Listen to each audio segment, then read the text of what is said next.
reviewing the news, pop culture, video games, movies, and shoes. Quincy and Justin with a nerdy forecast. So stay a while and welcome to the Ugly Mugs Podcast. Welcome to the Ugly Mugs Podcast. I'm your host, Quincy. And your other host, Justin. So this week for movies, we didn't really have anything regular because we did the pay-per-view. So we're going to do the movie thing a little different. But before we get too far into that, let's start off with drinks. Yes. You're doing a tried and true because we didn't make a stop. No, and I forgot to bring the New Zealand tea. Ones you had at home. Yeah. It's fine. It's a Tivana apple cider. So, very delicious. I am doing one of the New Zealand ones, though. We didn't pull up an image for this. Probably should have. Yeah, I'll go grab it. That's all right. That we showed it on last week's episode. People can go look at it. Fuck them. No. So it's 5-star Havana chocolate. It was Havana, right? Havana. This was sent to us from Socks out in New Zealand. Yep. Now I tried it black already. I tried it off air. Looks like that's probably the biggest photo. Nope, it just didn't give me the full thing. Oh, okay. Boop. That one is it right there. So yeah, that's it. It's an espresso. I didn't put it in the espresso maker. Now I'm thinking about what the amount of ground I could have done as an espresso. That's on me. Instead, I brewed it in a single serve strong brew K-cup. And I tried it black, and it's okay black. Just not really my flavor. If we seem lethargic today, sorry, the time changed. You're streaming the entire Discord right now. Oh, I am. Let me move that real quick. I am. We're tired. We are. The time is. It is bright outside. Yeah, and that's not normal for us. Yeah, we have to adjust. I thought I was streaming just that, and then all of a sudden I pull it up, and then you're telling me, "Oh, you're doing that." I was like, "Oh no!" Yeah, I saw you bring that up. I'm like, "Is that showing?" And yeah, it's showing. Yeah, it's showing. I gotta move forward with it because I'm really getting cut off by Humble here. I'll move it over. There we go. There you go. So yeah, let's see what this is with coffee and with coffee. With sugar and cream. Yeah, energy. That's what I need. Energy. Smells good. Does smell good. It does smell good. A big chocolate coffee person. I'm not a big mocha person, so this is going to be interesting.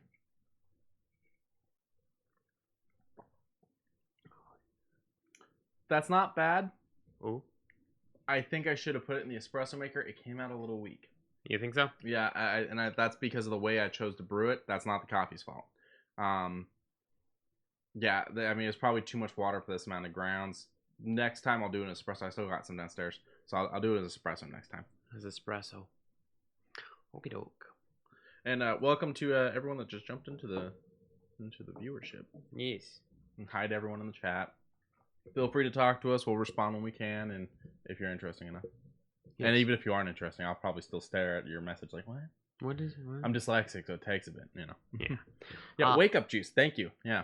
Wake up juice. Of course, one of our partners that we're with is Geek Grain Coffee. Yeah. Go get you some good coffee. Those guys above Justin's head, the ones that sit in front of me, behind you on the full screen. Yes. Yeah, as always, grab our link in the description, or grab the code JustH20. That's for 20% off. Yes. They've got all kinds of things. You can do trial boxes. You can do straight up bags. You can do K-cups. You can do coffee cups. You can do T-shirts. You can do tees. They got a little bit of everything, including a Pathfinder run. I'm really hoping to see that Pathfinder run get bigger. Oh, yeah. I know that people love D&D, and I love D&D too. I mean, I play D&D. I mean, yeah. Plenty of dice. Yeah, plenty of dice. I've got 12 sets plus some extra D20s at home. I'm ready to go for that. Zoom juice. I like that too. Zoom juice? Yeah. Zoom juice works. Silver up in this bitch. Yeah, all right. But when it comes to Greek to the Greek and Pathfinders, they've only got the 2 so far, and I love D&D, but I'd love to see some more Pathfinder things. You know, Pathfinder needs a little more love. It's a good game, and the reality is the people that created it created some of your favorite D&D stories. That is correct. Because it's Paizo. They used to run magazines, and they would do a bunch of campaigns in them. Right. Back in the 3.5 days, they aided in publishing one of my favorite books, The City of Splendors, Waterdeep, that 2 people in the chat are sitting in right now. Well, speaking of people in the chat, one of them's talking to you there, Speed Racer. Oh yeah, for Speed Racer. Yeah, I don't have no Zoom. Yeah. Well, you've got energy drinks downstairs. I do have energy drinks downstairs. So you should have brought one up just because we'll do it next time, but it's a local company that's actually got really interesting flavors. I can bring it up real quick. If you want. I don't want you to have to rush down there. I'll do it. Talk about D&D. So I'm going to talk about D&D.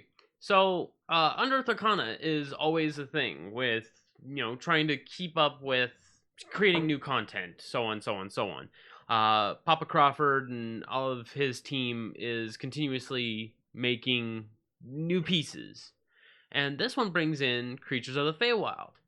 Now, the reason why I kind of want to bring this up is because bringing it up with, you get Fairy, you get Hobgoblin of the Feywild, you get Owl Folk and Rabbit Folk. I'm like, all that's cool. Fairies, however, are not tiny. They are small.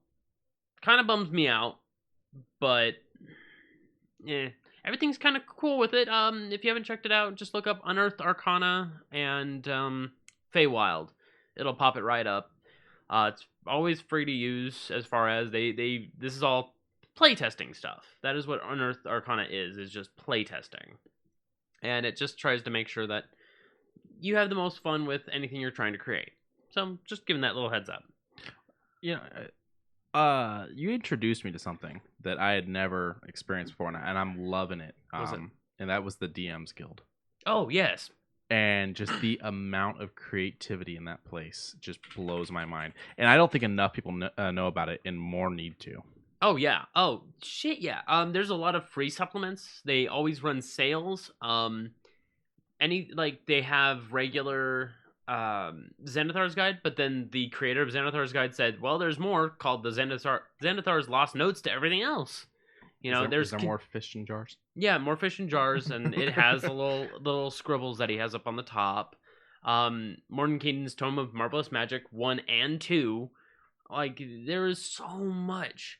And then there's the bubbly side of it, Queer Coded, which is a little more fragrant toward the LGBTQ and all that. And from what I've been told, actually, Queer Coded is actually a really good supplement for opening a LGBTQ friendly. Mm-hmm. Exploring Eberron. Eberron's a great place. Good to add an extra supplement for that. Book of Fungi, in case you're wanting to do like see, this is one of the things that wasn't in base because it was all like you can find the crafting materials, but having an actual book that says you find this, it helps out make these things. It helps make these types of potions or these types of tonics. I play a warlock, and I've always kind of felt like the crafting abilities or the consumptions from spells and whatnot have always been a little random. That's fair to say. And ooh. Lesha. Thank you. Yes. A little random and a little what's the word? Boring. Really? Yeah, because sometimes I'm like, okay, if I want to do Hunger of Hadar. Okay. It's just a pickled tentacle. Okay, that's putting it in way too simple of terms, but I get what you mean. I'm not saying I want to sit down and do a 30-minute ritual. No, of course not. But thank you, chat. But I want to, think about like, okay, here's my, honestly, what I would want to do is have pre-done little glass things or pouches or something that I like crush or throw on the ground or something when I cast my spell. Because when the spell takes an action, right? Yeah. Why not make it pizzazz? Yeah. So the concept of more, I like that. But yeah, no, this website, it doesn't just stop with D&D either, though. No, they do Pathfinder supplements. They do Call of Cthulhu. Call of Cthulhu. That's gotta go. I'll get rid of that in a second. And then you've got the other settings such as like Ravenloft, Dark Sun. Like you've got so much there. But back to, I'll talk about this while he deals with all this stuff. So if you're anything like me, I mean, you go through and you read the stuff that they have for in the DM's guide or in the actual story expansions, anything like that you're grabbing, and it's all great stuff. I'm not trying to knock any of it. I mean, it's all amazing stuff. But one, most likely you've played it with a friend, whether you were the DM or they were the DM. Two, most likely you're still playing with those friends, and now the tables have turned as to the position. So sometimes it's nice to go through and have something new. And the prices are insane. Like, some of these things are insanely cheap. But sometimes you get the point where it's like you need something new, and sometimes you don't have the time to build your own story from the ground up, or maybe that's just not how you are. Maybe you're creative in a different way, and you don't find yourself creating an entire story. And this is a great way to find stuff that people haven't experienced yet. Yeah, I mean, it even showcases, like, let's say you're in the middle of doing Waterdeep Dragon Heist. You can click. There's a thing that says previous storylines, Waterdeep Dragon Heist, and then it showcases what's in Waterdeep, so that way you can build more for it, such as Blue Alley, or even the book I was just mentioning, The City of Splendors 3.5. So, question. Yes. Are you stealing a dragon, or are you stealing stuff while riding dragons? Believe it or not, there's actually not a single dragon in the entire thing. Nah, terrible. I'm not interested. That's fine. Yeah, there's not a single thing, but there is a couple dragon eggs. Whether or not your party does that, it's arbitrary.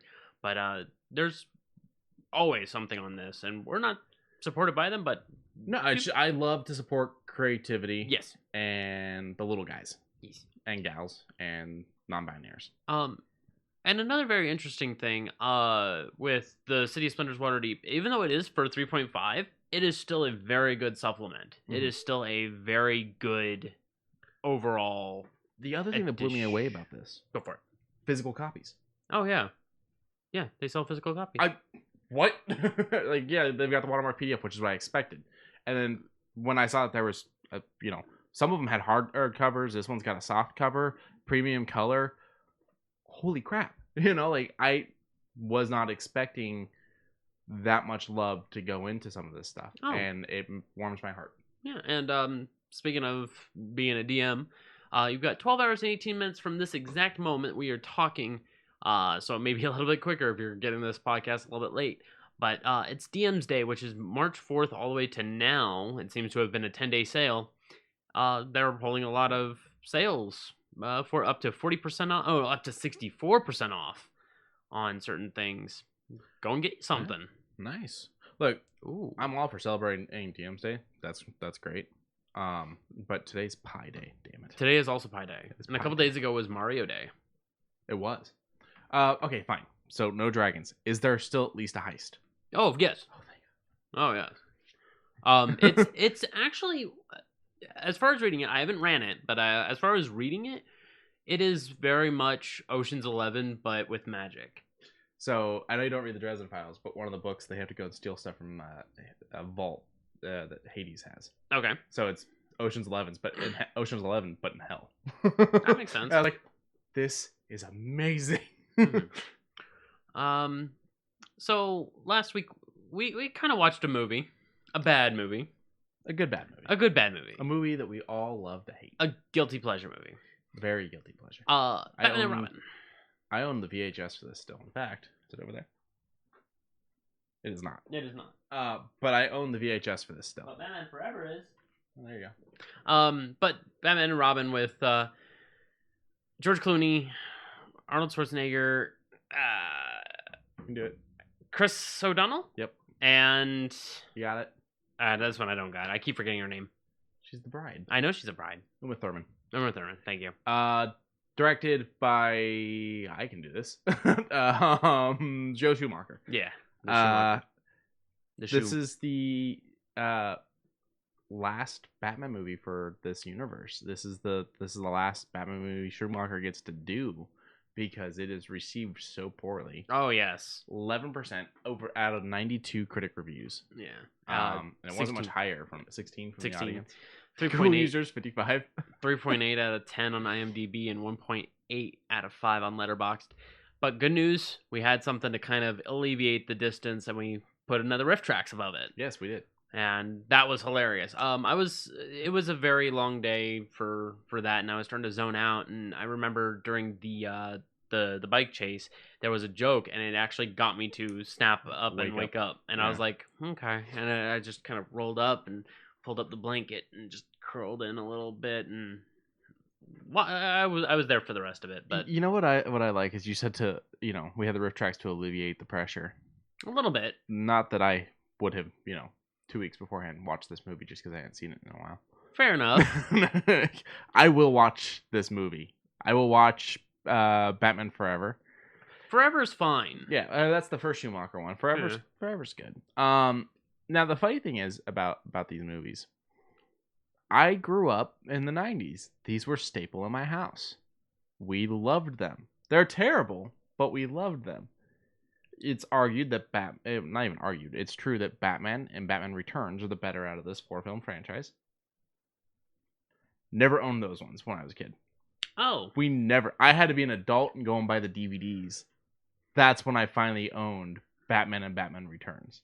But we owned Forever and Robin. I don't know why. They were there. Yeah. Okay. Not that I'm complaining. It was a fun childhood. The 90s was a hell of a time. 90s was a hell of a time, but the movie itself, I'm gonna give it like a 5 across the board. I don't think I would watch it on its own, but with the 5 out of tracks, what? 5 out of what? 5 out of 10. Okay. I was wondering if it was 5 out of 100. 5 out of 75. No, it's okay. It's very campy, very corny. The way that they handle Poison Ivy is over the top. Not just like on the borderline of over the top. No, it goes above that. And then add in the good riff tracks, and you got something that's comfortable. Like it makes it maybe about an 8. Yeah, I'll throw it at about an 8 with the riff tracks. So now another interesting thing about this, and just my big nerd brain going off here. So you've got John Glover in this. He's the mad scientist that creates Bane and accidentally creates Poison Ivy. Okay, he was very fragrant. Yeah, he voices the Riddler in Batman the Animated Series. Oh, he plays Lionel Luthor in Smallville. He kind of just—that's right. You had mentioned that one. He's in Shazam. Is he really? Yeah. That part I didn't know. Yeah, he has had multiple roles throughout the DC, I guess, multiverse. Yeah. The Infinite Verse. The Infinite Verse. Yeah, it was a throwaway thing. We had done the pay-per-view earlier on. We talked about that last week. We're going to talk about it a little bit this week. We had done the pay-per-view. You were up early, which was surprising. Like, when you texted me and you're like, I'm awake, I was like, yeah. Oh. Yeah, I couldn't sleep, so I was just like, I'll take my shower, and then I was already dressed, and I was just like, I don't want to sit on my hands today. So we just threw on a waste of a movie. Wow, that seems rude. Yeah. But reality is that's what we did. Did my internet go out, or did we lose chat? No, no. Okay. Okay, there it goes. But we kind of just put on a time killer. It was this or Super Mario Bros. And I was like, I don't think riff tracks can keep that one going for me. I would have blacked out, guaranteed. You don't like Super Mario Bros. At all? There's not even a little kernel of it's a guilty pleasure. No, it. I own that one on DVD. Save for a few throwaway lines of "ba-bomb" and "monkey." You know, there's nothing else that's good. I'm not saying it's good. Oh no, I'm John not even. Leguizamo and Hopkins. Yeah. Hopkins? No. Anthony Hopkins. No, it's not Anthony Hopkins. Bob Hoskins. Hoskins. Yeah. Wait, who plays Koopa? Hopper? Dennis Hopper. Yeah, okay. Brain was working, but at half-mast. So let's we'll move into. Do we want to talk about AEW now? We didn't put up a thing. I can put up a thing. We watched the pay-per-view in Revolution. Your first AEW pay-per-view, which kind of made me sad with how it ended. Yeah. Because it was a good pay-per-view up until the ending. But they're kayfabing it. They're going with it. They're playing it out as a whole story. The next one's in May, and we're hoping for big things from that one. And that's the one that's normally actually out here. Yes. So, the buy-in was a little filled with the promos this time around. Yeah, it was pretty heavy That's on the it. concept of the buy-in, but it just... try and pull people into buying it at the last minute. Yeah, that's fine. It's fine. But all in all, the ending being what it was, what did you think of the pay-per-view? It was a very solid pay-per-view. It's just that very last 3 minutes where they were trying to blow it up bigger than it was, and I was just like, yeah. So there was a pyrotechnic issue from what we can tell. They're playing it off as kayfabe. It was supposed to happen and whatnot, but based off, that's what the whole thing coming out to the audience afterwards. John Moxley said Kenny Omega may be a tough son of a bitch, but he can't make an exploding ring worth shit. Yeah. Basically, we were supposed to see a ring explode, and we got sparklers. We got bad sparklers too. We got like a few pops and birthday restaurant sparklers. Yeah. Happy birthday, we're gonna do you. Other than that, it was a good pay-per-view. I mean, even the match itself was a good match. It was just the ending of the match. It was terrible. I'm pretty sure at one point Kenny had something get in his eye legitimately. Oh yeah, when the popper went off, yeah, more than likely. The other thing is Christian rolled over to AEW. Yeah, big. I think with Christian pulling over, I think his half brother from the WWE is gonna. I don't think so. They just let him back. Can you imagine how big that contract is? That's got to be a multi-year contract. We're talking Edge, right? Edge, yeah. There's no way they let Edge come back and only signed him to a couple of shows. They signed him to a multi-year deal. Just like the whole reason why we haven't gotten the other Hardy is because they gave him the belt to keep him there. Yeah. They know people are bouncing. Christian, you didn't watch Dynamite this week, right? No, I did not. So Christian did come out on Dynamite. Had his whole he was supposed to come out and do this whole thing with Tony Schiavone, and it got interrupted by Omega. I think it was Omega, coming out. Omega interrupted. Okay, yeah, Omega came out and interrupted, and he started getting Omega into the Unprettier. He was starting to get him into the Unprettier, and then someone pulled Omega away, so he didn't get to do it. I forget, what is that, like a upside down Nelson? I think it's behind him. It's not Nelson. I think he gets them behind him because he basically drops you on your fucking face. Yeah. We can probably pull it up without any risks. Yeah. What is it? Unprettier? Yeah, it's the Unprettier. So, let me first do something. Yeah, before that gets super loud and blows everyone's eardrums. Yep, I'm just gonna do that. There we go. Yeah, if I remember correctly, he gets them behind him, but yeah, and then turns other and drop right on your face. Yeah, he started to get Omega on that, and right when he started to get him, someone pulled Omega away, so that didn't happen. Those aren't really good ones. I don't know why this is on well, because it's a like a knockoff. It's like a house show. Yeah, I'm just not understanding why this person picked these as the Unprettier they wanted to show.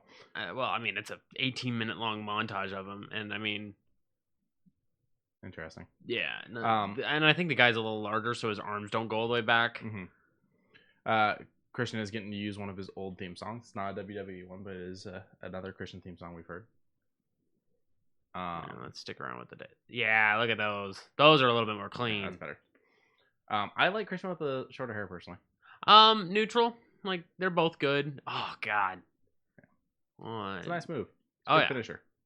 It's pretty solid. I watched a video where Triple H talked about creating the pedigree and how he didn't actually come up with the name. He gives the name credit to someone else.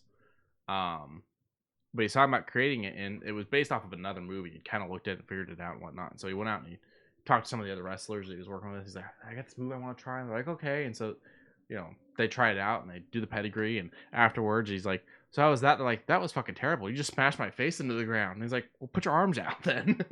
So at first when he was doing the pedigree, he was just ramming people's heads into the freaking mat hard as shit. They're like, that was terrible. I don't like that at all.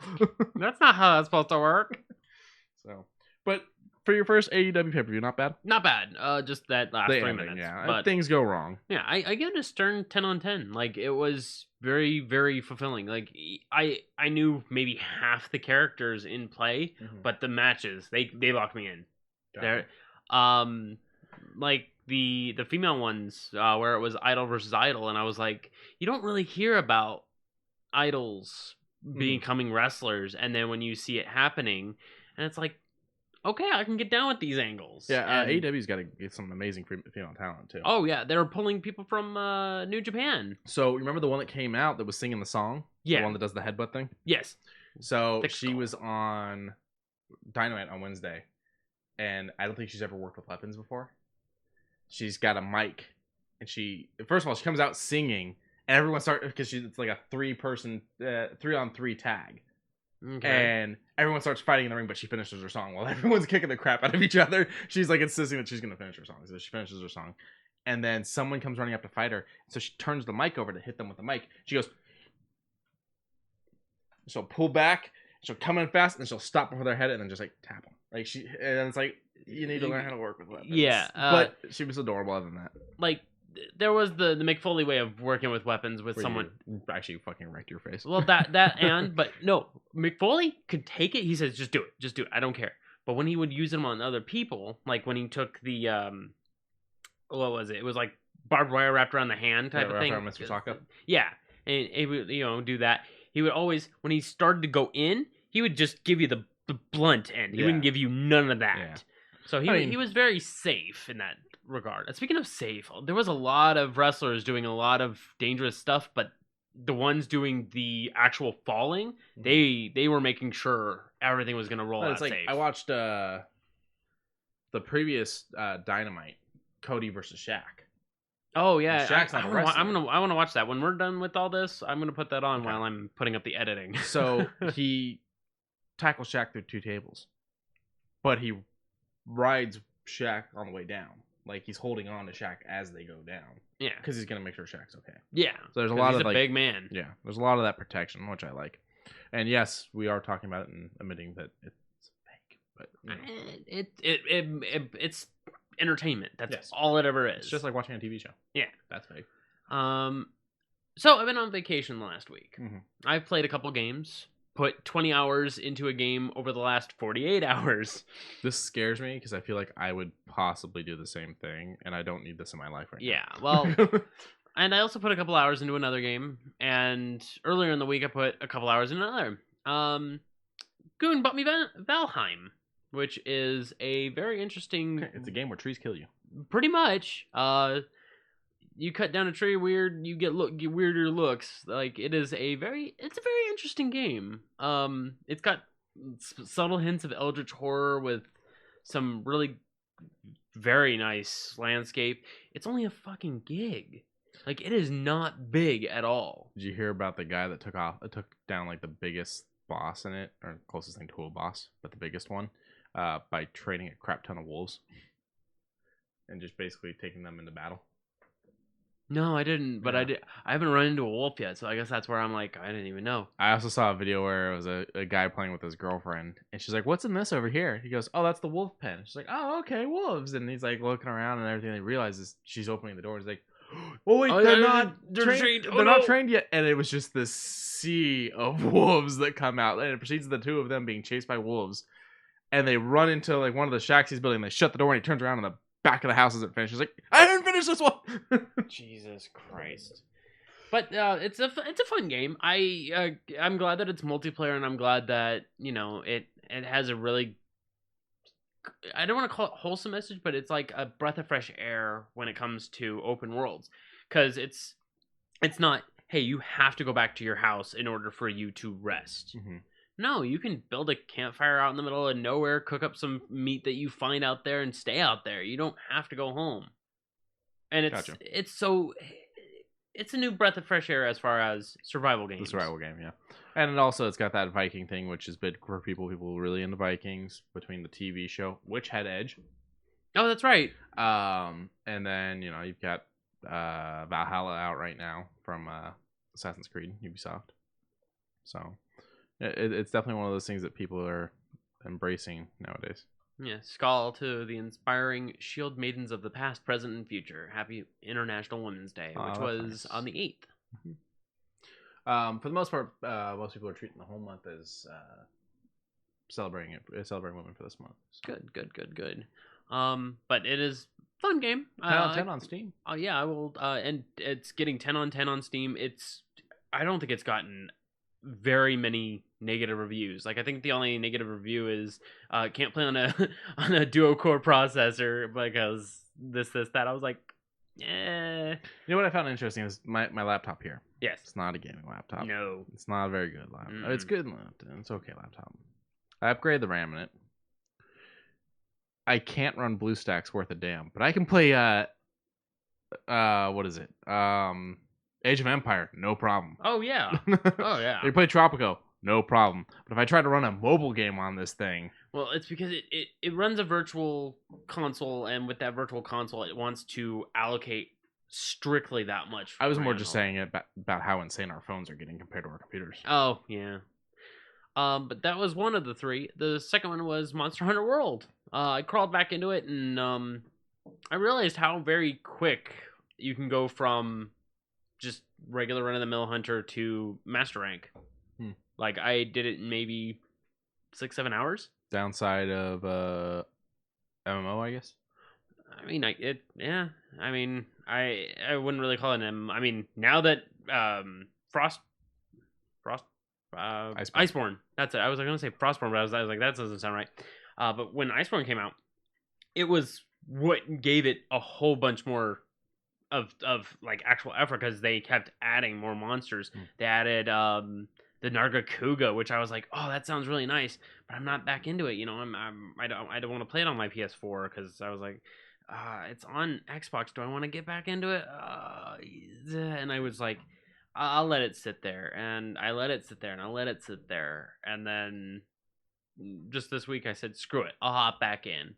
A couple friends decided to help me out with it, and here I am. I'm back up to not quite where I'm at, but I'm getting back to where I used to be. There's the little things in this game that are charming though, like when you go and you order food from the cats. Oh my god, the Palicos, the cooking scenes and all that. The one in Iceborne. Oh my god. I had to search it up when someone told me about it. I had to. So right now, okay, do it. A bunch of pots that are like bubbling and stuff. Yep. Okay. All right. Look at this. It's Grandma Cat. Aw. And they take it with such like kindness and just the ending part. Oh, I love like the kindness and the happiness that you have going on in this one versus the like aggression the one that like the base camp has. Oh, it's so nice.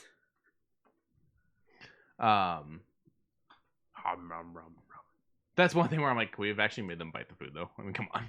Yeah, I mean, Capcom works really hard on their games. If it has just a little bit of a kerfuddle, so be it. It's just always interesting to me to see the things Capcom does and doesn't do. You know. So that's how you spent the majority of your vacation. No. Playing some games. No. Yes, this is you playing a game. Well, no. This is work. This is work. Once you start getting paid for it, let me know. Oh god, I was actually debating on streaming it. Satisfactory is the one that I spent 20 hours in the last 48 hours playing. I'm not sorry. This I don't want to call it a game because it does a lot more than that. It actually makes you think of how to make the perfect construction buildings. You know, it actually makes you put yourself into lizard doggo. They actually call them lizard doggos.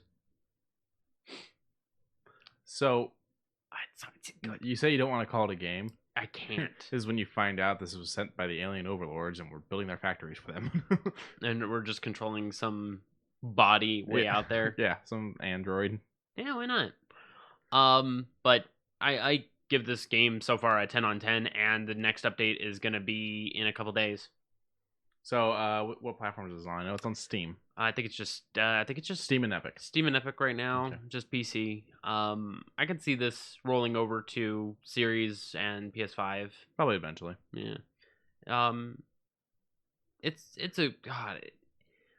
Like right now, with my ADHD mind, I'm still having like a little side process of my internal RAM going, hey, you know what sounds good?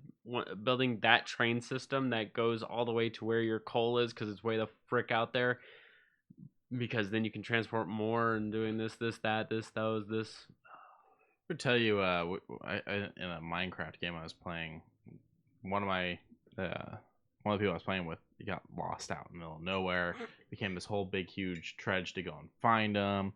Built a new base camp, but we had like this massive camp that we had built in the house, and we'd actually like gone through and like dammed up an area and built ourselves a little like lake, and like, so we had this huge base camp. So I had to go out and build a new base camp, and we literally built a powered cart system that would take us from our original base camp all the way to this other one, practically on the other side of the map. This was days of work. Yeah. It took me, I think, 4.5 hours just to get oil, because oil was 2,300 meters away from my base camp, and I was just, let's get that bread. And I finally finished it maybe an hour before I decided to nap for today's podcast. It was, the last 24 hours has been kind of staggering. And I've also been teaching a couple people how to play League. So basically with League, understand that everyone's better than you, and have a good day. Even when they say they're better than you, they're not better than you. This seems interesting. This seems like a game I'd probably get into. Oh, yeah. I like this. I like what do you want to call this? Simulator games? Simulator management. Yeah, management. I like that.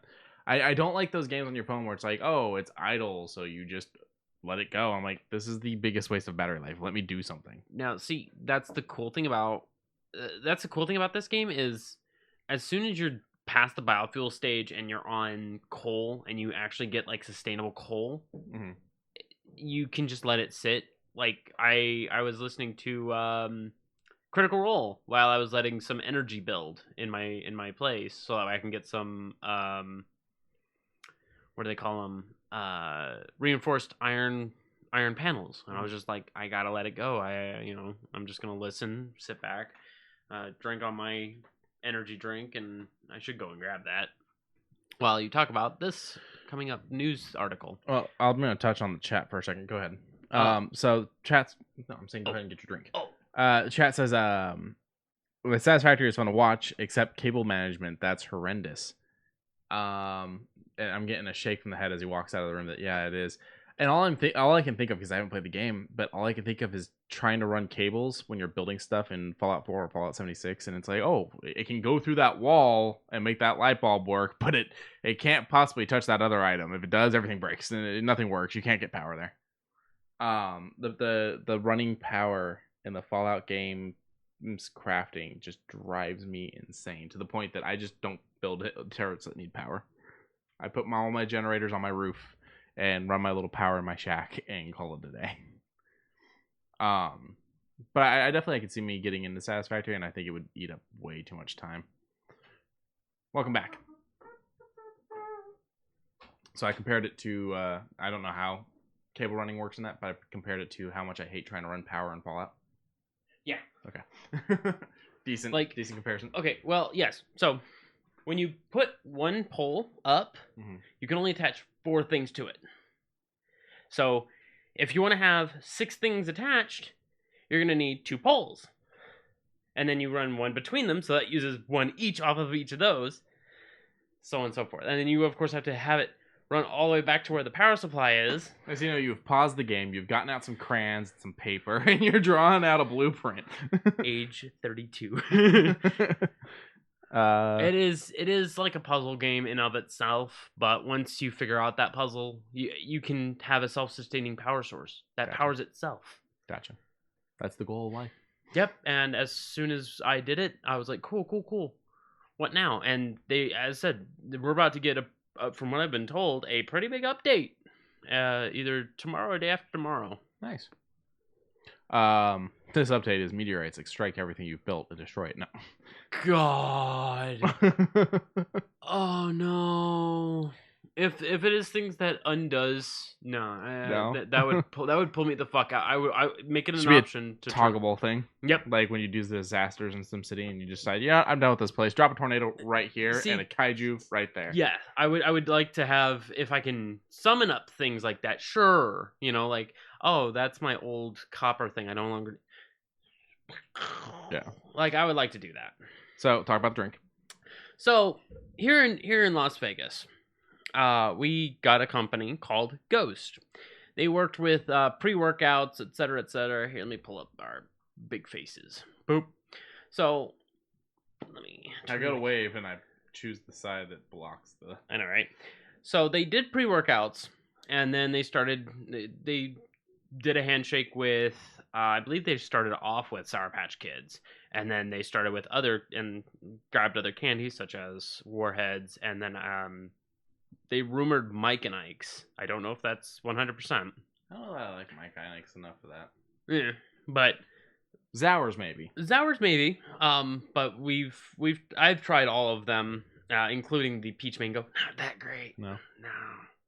Maybe it's just because I'm not a big fan of peach, but the one that's unlabeled doesn't have like any branding down at the bottom. The citrus flavor is probably my favorite. It's like how old Sierra Mist used to be, and I love it to death. It's great. It has, I think, beta carotene. No, carnipure carnitine, and it's good. It's fine. It does nothing wrong. For being sugar free, it doesn't taste like a sugar free drink. Chat says they like their pre-workout. Oh, good. All right, new stuff. Let's click this. Let's click this so everyone can see it. That is a good cover. Like God of War? Neutral. Like, Yeah. I'm not against it. Well, while we wait for the never coming new game, Ragnarok? Sure. I mean, I'm not gonna play it anyways because I didn't get a PlayStation 5. So, fair enough.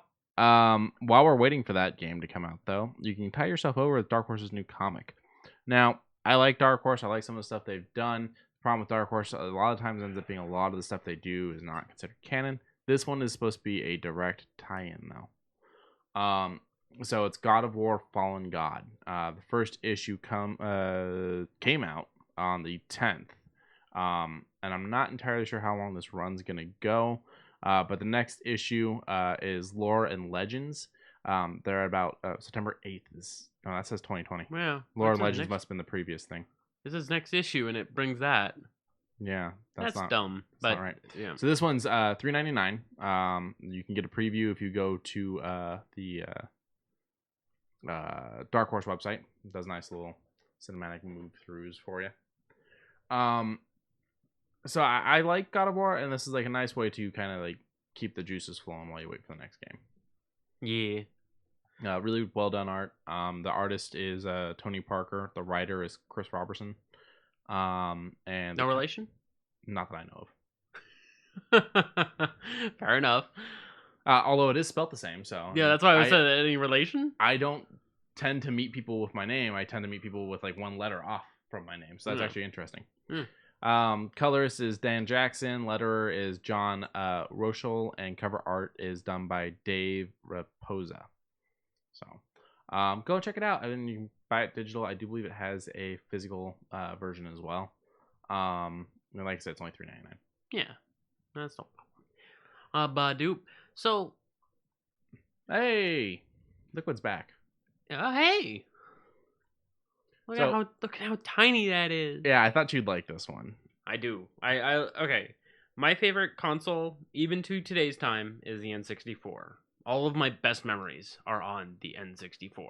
Sure, I never played Ocarina of Time. I played a little bit of Majora's Mask, so people are going to be like, wait, you didn't play the staples? No, I played DK64, Banjo-Kazooie. He's whining about water temples. I never even had a chance to get there, because I never played it. But seeing a handheld version of an N64 boggles my tiny little smooth brain. Not just a handheld. The Guinness World Record holder for the smallest N64. And it's pretty much the size of the cartridge with a little bit of extra on the bottom. This thing's smaller than a Switch. Yeah. Like, it's insane. I think it's awesome. I'm wondering how good the graphics on the screen are because obviously they're getting fuzzy from the photo. Yeah, LED screen on camera capture. Yeah. Doesn't look too bad. No, it looks pretty good on that one.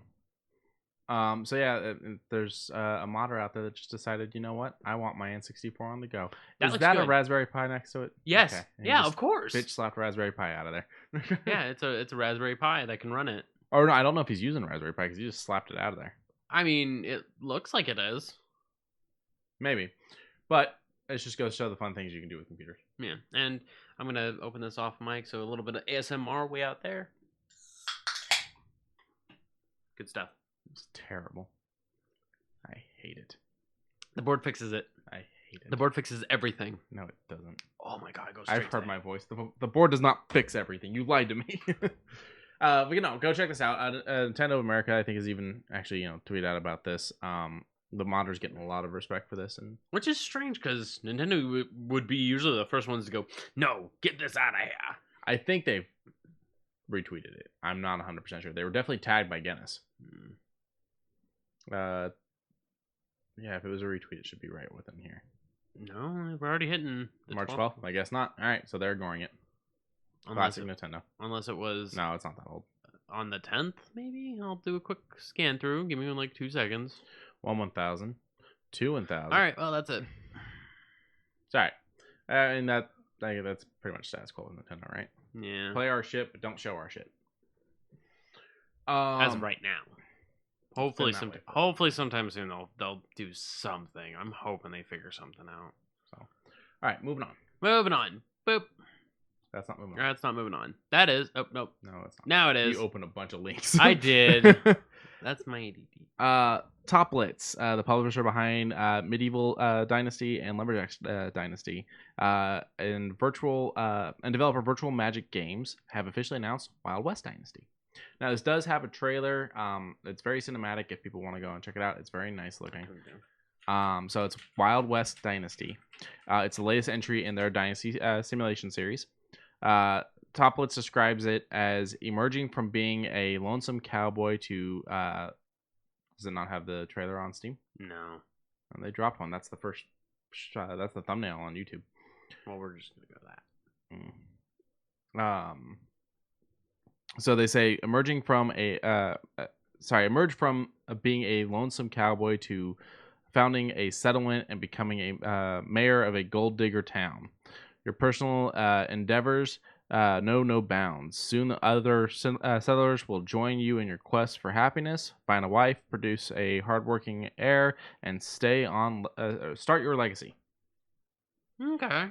I could definitely mess with this. I like the simulator concept. I like the building concept, and furthermore, I like that they've taken it into a realm that has games, but that people have never really done. A town simulator in the Wild West. Red Dead could have been. Yeah, kind of. Yeah. What's the main city in Red Dead? Valentine. Oh, well, there's Valentine's the city you're by. The big city. I don't remember the name of it. Okay, well, Chad will probably tell us in a second. I mean, you can pretty much build your own in this. Start pulling in settlers. I'm curious. If you want to check out the other games, like I said, it's Lumberjack and Medieval. Yes. So. You like aliens? I love aliens. I've watched all the movies. I've read several of the books. Have you seen Prometheus? Yes. Oh, okay. And I've seen Covenant. I also read the precursor book for Covenant. Oh. Blackwater. Thank you, chat. That's the big town. Okay. So this reminds me, Armadillo. No, Armadillo's small. Valentine, Blackwater, and St. Denis. Yeah, I'm gonna go. Blackwater was the big one I was thinking of. And St. Denis is like the Louisiana one. So this reminds me of what Colonial Marines should have been. Right. Go ahead and hit the trailer, let it play. We're going to see some aliens coming after some people, and we're going to see some people gunning down aliens. But this game is coming this summer, and I'm excited. Like, I'm actually excited for an alien. I mean, I was excited for Isolation. I have Isolation. I enjoy Isolation. Isolation's good. And furthermore, I have Isolation and Own a Connect, so it's extra dangerous. Sounds... Rocket. Yeah. Oh, looking at him coming down off that ridge. Yeah. So it's got the different types of aliens, I do believe, like the different forms of the xenomorph. But it's also got character classes. So there's a gunner, there's a tech, and so it's not just pick up a gun and go. Like there's actually some thought into your playstyle. So this is Aliens Fire Team, which I forgot to mention before, and it's from Cold Iron Studios. I don't know what else Cold Iron has done. Let's find out. But that's it. That is it. That's for developing. Let's see about publishing. That's it. Hey, more power to them. I want to see an action alien game work for once. Yeah. I mean, a lot of what happened with that went wrong with Colonial Marines was coding. They realized they spelled tether wrong at one point, and that screwed up the entire way the aliens worked. This is set to come to. It's built in Unreal Engine 4. It's set to come to Windows, PlayStation 4, PlayStation 5, Xbox One, and the Series X, which I would assume means the Series S as well. Yes. And they're saying mid 2021. That says summer 2021, so that's about the same thing. About the same. Good. Single player or multi. You're not forced to play with others. It's a sequel to the Alien trilogy set 23 years after the original film. Players assume the role of Colonial Marines on board the USS and Endeavor, a spaceship tasked with responding to a distress call from the outer colonies. Oh, so the aliens did take over other places, and this is you just fixing it up in a sense. Mm-hmm. Cool. If you go and watch Prometheus, then watch Covenant. But if you watch Covenant, you'll understand why maybe the aliens aren't in just one place. Cool stuff. So, I like Dragon Ball Z. You like Dragon Ball Z? I haven't finished it. So the problem is when I grew up, I caught whatever episodes were on. I never actually had the ability to sit down and watch it. Gotcha. Now I own Funimation. I've started with Dragon Ball, and I'm working my way through. Okay. Well, later in Dragon Ball Z, Goku gets a heart disease, in a sense. And it kind of throws all the other characters to be the front runners, even though they really don't. I've seen the way Goku eats. I understand why he has a heart disease. That's just the Saiyan way. Like that's just the Goku way. That's just no, all Saiyans eat. If later on they had like a filler episode where Vegeta packs on, he eats. I want to see Fat Vegeta now. I don't. I want to see that's Fat someone's Vegeta. kink somewhere, man. I'm good. But this is a world where Goku couldn't fix the future Trunks never went back and gave him the cure to fix that. And so this is 13 years after his death. You got new Trunks. You got actual born Trunks, who was a baby when he quote unquote died. 13 years later, so about maybe we'll say a little under 14, you have a 14-year-old Trunks being a new warrior of hope. Yeah. And I will say this right now. I like Trunks. I like Trunks a lot. Trunks is a very good character. Future Trunks even more so, just because it's like, I have one shot at this. I don't want to screw up anything of the past, but something's got to get done somewhere. My timeline's already screwed, but I can fix yours. And I'm like, that's a great way to do time travel, where it's like, I have no chance. Give me a flux capacitor, I ain't doing it. Yeah, no, right? You want to fuck this the up. thing you didn't make clear is this is for Dragon Ball Z Kakarot, the Yes. game. This is their third DLC, Trunks the Warrior of Hope. My bad. That's all right. It's set for summer 2021 release, so possibly around the same time as Alien. Yes. And the trailer's super sad. Now, the trailer we have up here is in Japanese, but I feel like I originally saw an English dubbed one. So look around. There might be one out there. I may just be remembering wrong. And now it just says that it's a future without Goku for a new story arc featuring Trunks. Mm-hmm. Now, you told me the whole, you were mentioning just a second ago the whole, Trunks, my future's fucked. I can't fix my future, but here, fix yours thing, and how that didn't get to happen. I hate that time travel, and it's that kind of time traveling that screwed up Endgame and made it an incomprehensible mess that breaks all of its rules. Okay, that I can see, but from what I understand, they do it better. They do it sad. Yeah, it is a little bit more cohesive, because when Trunks goes back, he only travels maybe 5 minutes in between. Like, he leaves, 5 minutes later he pops back, but in that time he went back to when Goku was about, trained up for the Cell games, And then he was like, oh, hey, I can fix my timeline through what I've learned in the past or alternate timeline. I fixed both. And he cracks down on both of the androids and fixes his timeline, so to speak, even though it's already mostly gone. And I'm like, that's pretty good. Me and time travel, it's a wishy-washy thing. Give me a DeLorean and a FlexiPaster, we'll talk. Okay. But yeah, no, keep an eye out for this. For everyone that's been playing the Kakarot game, I mean, this is the 3rd DLC, so I mean, it's keeping you pretty busy, I guess. Boop. Holy cow. Yeah, Bethesda, the Bethesda Xbox deal finally closed. And with great reception. So Dishonored is on Game Pass for all platforms. Same thing with 2. Same thing with Doom 1, 2, 64, Doom 3, Doom Eternal. New Vegas got its console drop back. Fallout 4 is on all platforms. 76 is on all, as well as Prey, Rage 2, Skyrim, The Evil Within, Wolfenstein, Wolfenstein: The Old Blood, and Wolfenstein: Youngblood. And then you've got Morrowind and Oblivion that got their PC and console drop, and Elder Scrolls that got their PC and console drop, which those ones are actually already out. Now, I think the difference in the platforms here is, I think... yeah, okay. So some of them got mobile ports. Yeah. That's the ones I say. The ones I said all got mobile, which is for Android people, because Apple's being a bitch. I'm not sorry. I'm an Apple user. Apple's I know. It's fine. I'm right there beside you. It's like, with how their app works, I can literally take my phone, attach it to the Xbox, and if I'm like watching a cutscene, but I'm like, I gotta take a shit, I can take it into the bathroom with me. Like, there's no problem with that. It's just Apple wants every single game to be submitted for their approval for the App Store. Which is stupid. Of course, Microsoft and Apple aren't on that kind of speaking terms. It's not even really that. It's like Microsoft's like, we don't have the fucking time to do that. I mean, we just dropped 20 fucking games, most of which hit mobile. We don't have the time to sit there and work on an app for that. Yeah. Fuck off.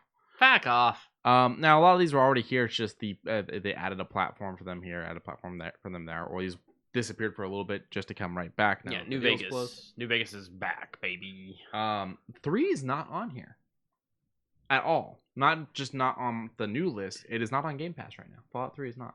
It used to be. Give it a little bit. I think that it's gonna come I'm back. I'm just not sure why it didn't just on my, because it used to be. That's the weird thing. I mean, I own it. There's 3 games here that aren't here that kind of bum me out. Evil Within 2. Okay. Fallout 3, as you mentioned, and Final Doom. Final Doom doesn't have a modern console port, does it? It does. It's on Xbox. It is on Xbox 360. Well, it's on Xbox 360. I said modern console. Did they ever backwards compatible it? Oh, I don't know.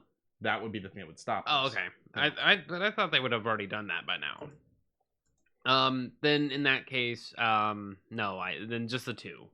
Yeah, if I search Final Doom, it says Bethesda Doom's 1 and 2 console ports adding Final Doom. So maybe Final Doom's in one of those. Maybe. So, or maybe it's just in what was it, Doom 2016? Because there was one of the Dooms that just said here's those along with it.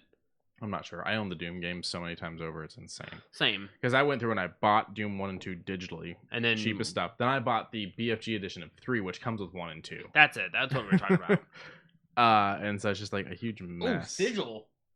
Yeah, they're saying, okay, so this article's from 2019, but it says, go away, accept all cookies. Bethesda Doom 1 and 2 console ports adding Final Doom and Sigil for free. Let's fucking go. I don't know if that ever actually went through because I haven't booted up these versions of them. I would love... Okay, so Sigil is John Romero's, like... He calls it his weird lucid dream because it's harder. It's a lot harder than Doom 2 on Ultraviolence. Like, it is hard. Mm-hmm. And I would love to go through...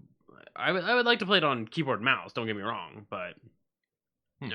Playing it on... a controller might be a little wonky for me, but I'll give it a shot. Another very strange one. I'm not going to say that it's not included and it has a, why isn't it? Is the Prey Moonfall DLC. I mean, Still I gonna make the kind money. of get it in the concept of we got to make money somewhere. Yeah. You know, But give people the game for free. They'll buy the DLCs if they like the game. Oh yeah, I enjoy Prey. I wouldn't mind buying the DLC. I'm not opposed to it. Yeah, I might throw you the money for that. Before you click off of this, I'm not gonna click on it. Okay.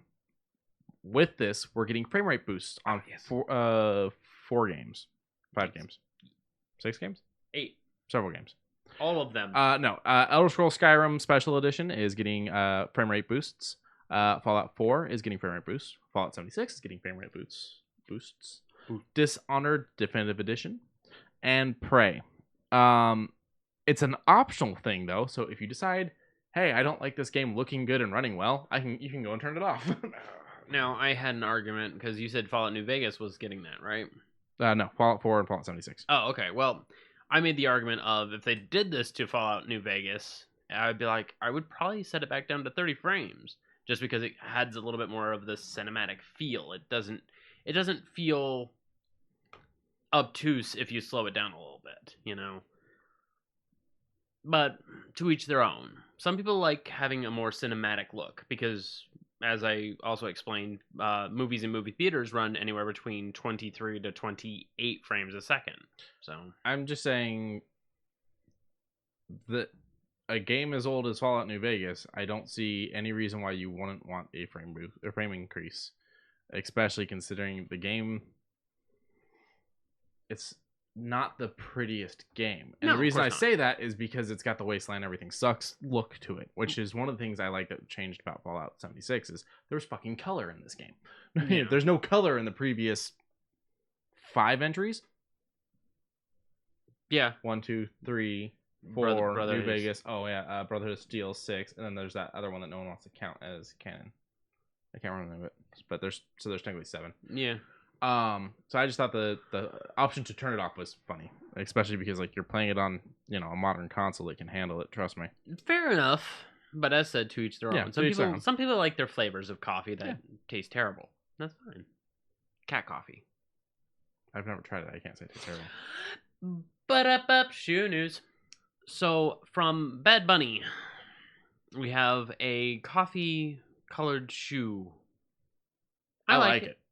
Yeah, there's no negative here. Like it's coffee colored. The only thing I don't like is the blue laces. I would change those out, and then I don't like the seatbelt strap going over the top. Yeah. And then on it, it has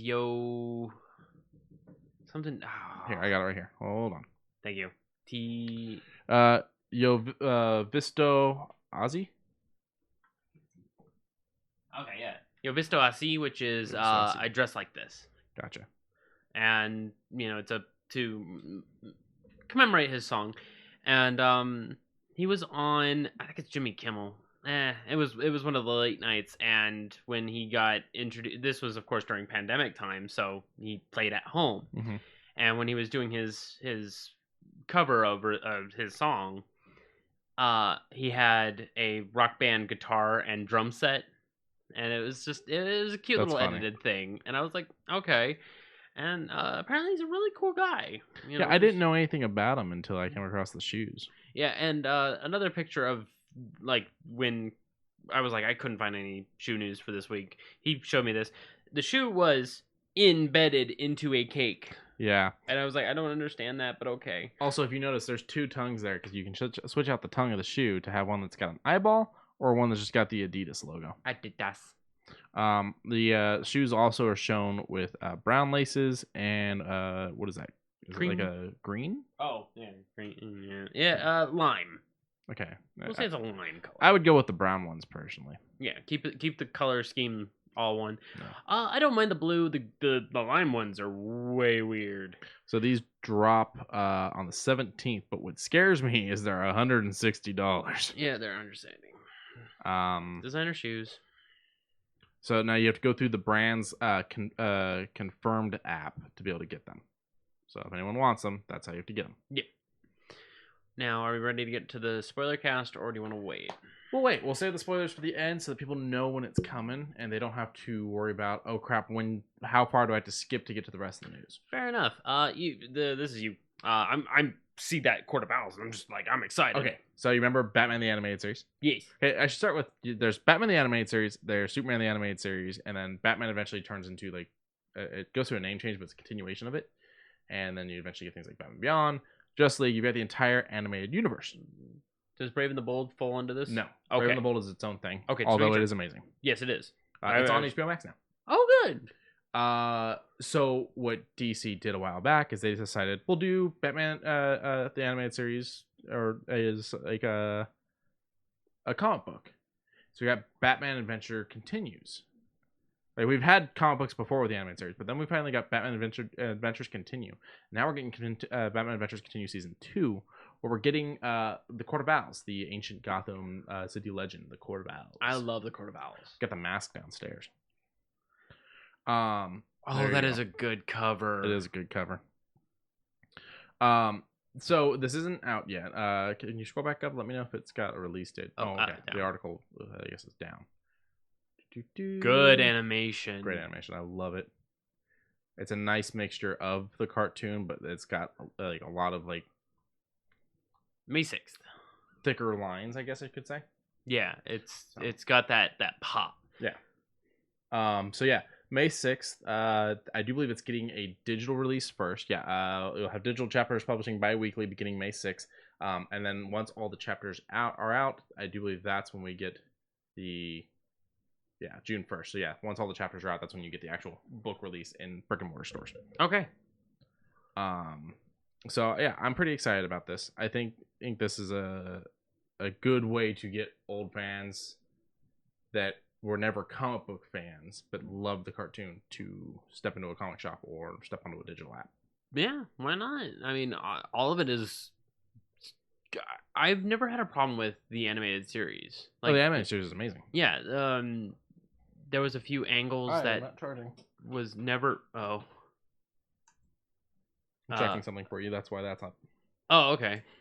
But there was a lot of like really good angles for making the animated series, and then I didn't even know about the first part, the continuation of in comic book form. I might actually go out of my way and get the comic book. The first season. Yeah. So another thing is, do you know if it comes in trade? So I think the way they do it, you don't need a trade. I think when they drop the physical version, it's the whole season in one book. Okay. Because it's the single issues that you're getting digital. That's the only way they come in singles. Oh, okay. It's on digital. I think everything comes in one. Which Paul Dini is connected to this, who worked on the original show and was creator of Harley Quinn. Oh, nice. Okay, cool. Then yeah, this is definitely something I might go out of my way for. I've seen some of the other versions of like the animated series continued. This seems to be taking it to a whole new level that I'm actually really loving. So, all right, what's next? This is mind-boggling to me. So, I haven't seen Tenet, but I've heard okay things about it. Like it's nothing that's mind-blowing. Because if you found what is that movie called? The one Inception. If you found that one a little more mind-blowing, then I guess it's equal to this. But putting it on 5 Game Boy Advanced cartridges so that you can watch on the Game Boy Advance for some reason. It's, at a lower frame rate, it looked like too. Oh, much. I think it was lower bit rate and lower frames. It was just lower everything. Yeah. But what I will say is a half hour of video per cartridge. That is something interesting. The time that this gentleman took. The creator's name is Wolfden, Wullfden.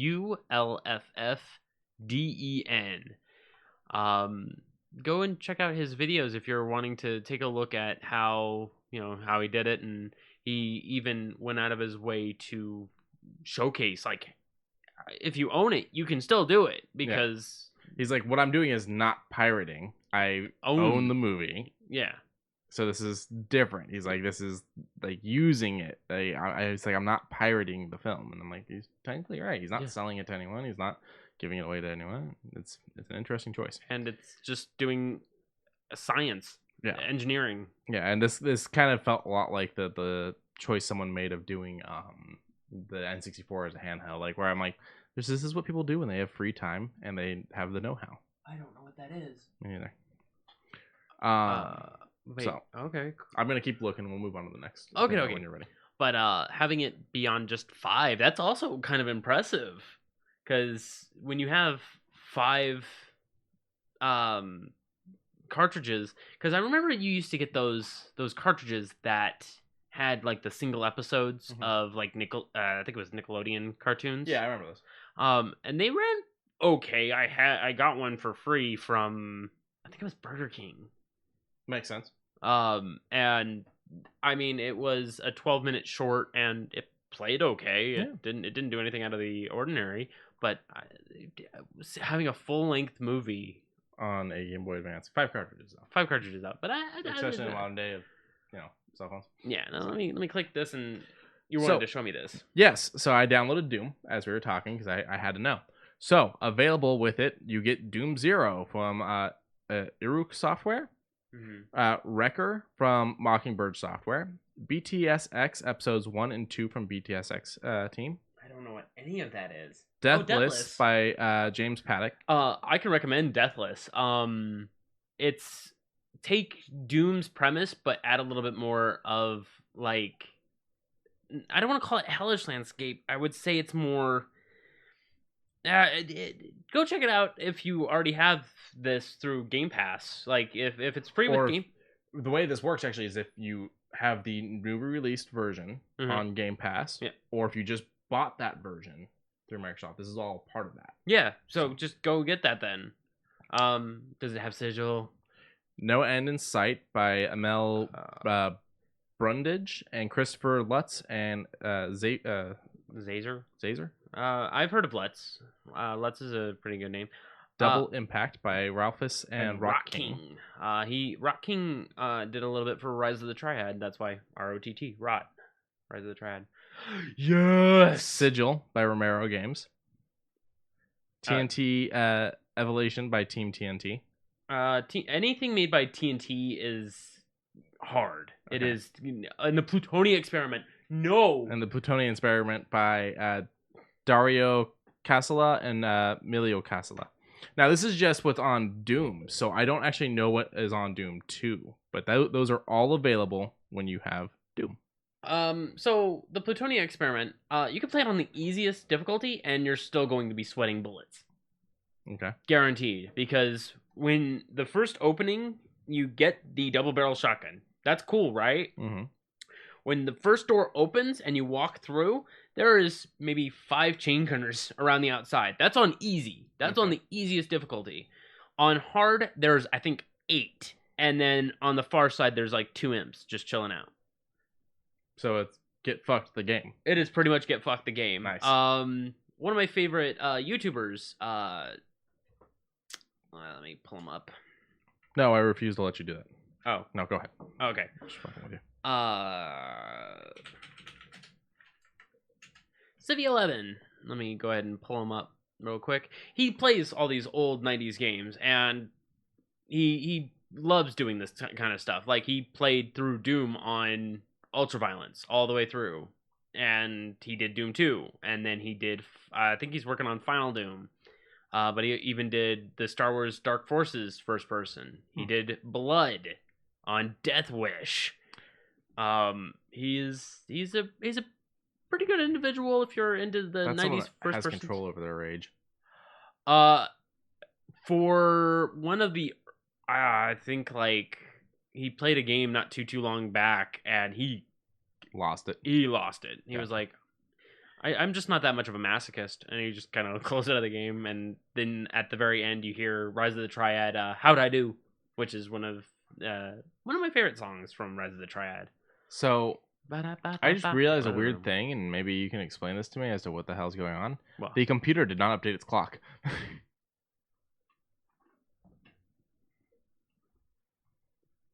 We time jumped. The computer did not. That's interesting. So anyone that's going through that problem, or not realizing they're going through that problem, check your clock really quick and check it against your phone or your watch, because we ain't right for some reason. Yeah. Okay, I'll probably do like a time update when we're done with this, Yeah. just to make sure. It was a weird one. Most of his videos are very entertaining. He has his special memes, such as sewer levels. Every time he goes into a sewer level, ding, that kind of thing. Gotcha. He's a fun individual. Nice. Family friendly, even though the games aren't family friendly. Yeah. Not everybody has cursed like a drunken sailor like I do. No. Boop. So why do I have probably one of the best streaming services up right now? So, we've talked a lot about HBO Max. Yes. We keep talking about HBO Max. Yes. One of the reasons why we're going to talk about HBO Max tonight, we have movies this week. Oh, do we? We have movies, remember? We got to do movies every week. We got to do movies, but I didn't know this was a part of it. So, I figured I'd wait until we got here because I had news stories for HBO Max as well. Mm-hmm. We're going to do documentaries tonight. But I don't like a bunch of murder docs and stuff like that. I'll watch them, but that's not really what I like. That's Lauren. We're going to watch a documentary about the guy that made fake Monopoly pieces to win millions of dollars from McDonald's. Okay. We're going to watch a documentary called Class Action Park about the amusement park that basically lets you do anything. Where people were injured, people were maimed, people fucking died. And it stayed open.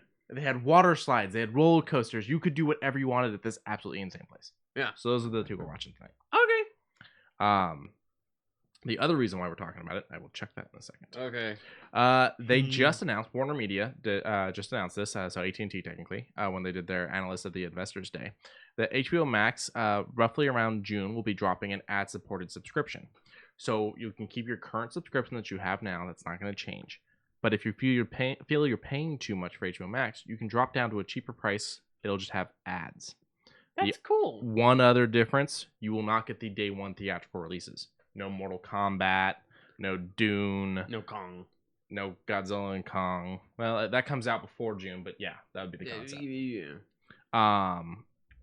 So they're saying that it's kind of the whole tiering process that all the other streaming services are getting into because they're realizing people are willing to sit through commercials if it means they pay less. I am not one of those people. I pay more for my Hulu, so I don't have to. I don't pay for Peacock, so I have to watch commercials when I watch certain things on Peacock, but whatever. But yes, that will be coming from HBO Max, so keep an eye out for that. Also, I want to make just something I noticed. It says HBO Max instead of a TM, it says SM. It's probably for another country. I just grabbed a random photo offline. Oh, okay. I wasn't really paying attention. I just grabbed the one I liked. Okay. I had a couple choices when I was grabbing the images, and I went with this one over any that showed actual movies. Oh, okay. Now, when I saw this, I clicked with it. Mm-hmm. I was okay with it. So we're looking at the cast, I believe, for live action actors for Powerpuff Girls. Mm-hmm. So going from the left to the right, yes, he'll put the mouse right on her face. That is Chloe Bennett. She will be playing Blossom.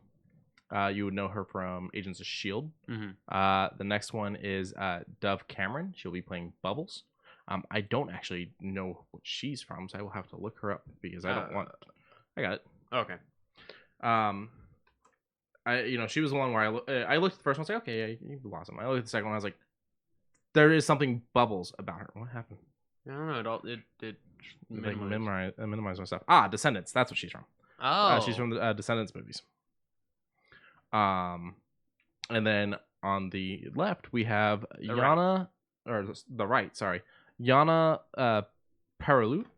I do believe that's how you say her name. Paralut. If I'm saying Peralt. I'm dyslexic. Yeah. I'm sorry. Do not mean to be offensive. She's playing Blossom, and Buttercup.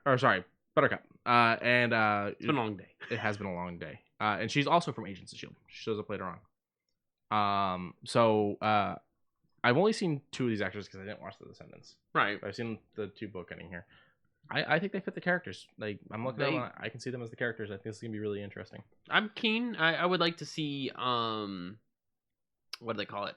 Like in costume or like a halfway trailer kind of thing. So if you go and check out Dove's Twitter or Yana's Twitter, fans are already sending them fan drawings. Oh, good. And they're going nuts. They're so excited. The other actress doesn't actually have a Twitter that I found, so that's the only reason why she hasn't done it, from what I can tell. But yeah, fans are already into this. They're already making fan art. There's even people that are taking them from other things and just like recolorizing like their costumes or their hair or something like that to give them more of the Powerpuff Girls look. Oh, nice. So if you want to see what these two look like in character, fans are already taking care of it for you. Good stuff. I like Resident Evil. You like Resident Evil? I like Resident Evil. The only game I'm excited for this year is Village. That's the only game you're excited for the entire year? For this year. There's nothing else coming out that you're excited for? Is there anything else coming out that's big? I mean, there's a few that are big, but they're not my cut. Either really that or I'm holding... The fuck was that? Hell if I know. Weird noises outside. But what I mean, there's a lot of games I'm like leaning in to see more of. But no, there's nothing this year. Like, hang on, let me do this real quick. I can pull up a list real quick and make sure before. Village looks like it's gonna be good. I'm just worried about what they mean by the end of his story, and I'm really I'm really worried that what they mean by the end of the story is the character who I don't want them to end. That is not coming out 2021. Do not lie to me. What? Elden Ring? Elden Ring. Then the next one from FromSoft. Okay. Literally wearing a fucking shirt from a FromSoft game. Do not lie to me. Psychonauts 2, sure, I guess. I'm not gonna really go out of my way for it though. Returnal looked fine, but again, nothing I would go out of my way to get. Dying Light 2, maybe. I still need to do the DLC for the first one. Diablo 4, it's not going to be this year. No. Yeah, I'm like, no, there's nothing. Okay, so yeah, Village is the one big one. Real quick, before we get into Resident Evil. All right, I got Doom 2 booted up. So you get Doom 0, you get Wrecker, you get BTS X, Episodes 1 and 2, you get Double Impact, but you get No Rest for the Living from Neversoft. Then TNT Evolution and the Plutonian. Yeah. So about the same stuff, but sign in. All you have to do is make sure you have your Bethesda.net login, and you're good. Good stuff. Now I have Dooms on my computer. I mean, it's not a bad thing. They'll run fine on the computer. I'll probably play them later. Like there's a couple things here that are interesting, but nothing that's hitting. It's not the big game for the year for you. Not Village. Yeah, Hitman 3 was my big one for the year. Yeah, I mean, I saw that. I'm excited for Gotham Knights, but that's mostly because it means I'm going to play with my bud. So yeah, that's got that level of. Deathloop looks cool. Chorus looks cool. Ghostwire Tokyo looks cool. Far Cry 6 looks cool, but it's not things that. I'm tired of the Far Cry camera angle. I'm tired of the Far Cry camera angle. I don't like the way it is when you're in the cars. Oh. I don't like the aiming all that much. I'm tired of it. It was fine at first, but after a while, I got bored with it. And also, I wasn't a fan of how 5 ended. Oh, yeah. 5? Yeah. Yeah. So I haven't played the continuation. New Dawn. New Dawn? Is it New Dawn? Something like that, yeah. For me, I think 4 was the last one I thoroughly enjoyed. Yeah, New Dawn. So 6 just... 3. The trailer looked cool. 3 was fine for me. You didn't like 4? 4 was fine.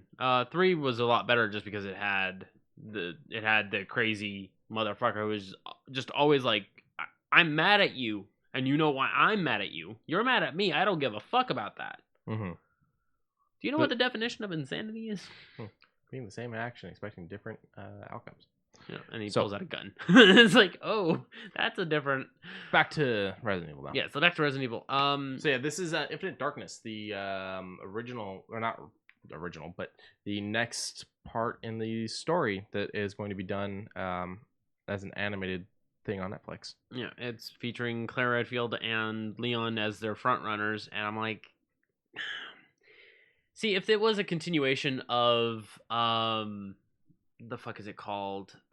Revelations for Claire, it doesn't feel like it's a continuation of Revelations for her. It feels like it's a weird. This is a continuation off the other the other animated films. Right, but what I'm saying is you have a game that really painted up Claire to be this, like, I don't want to call it a world's smallest violin type of individual, you know? Okay. Like, she is a good person who wants to do good for the world, but then she kind of gets a little shafted.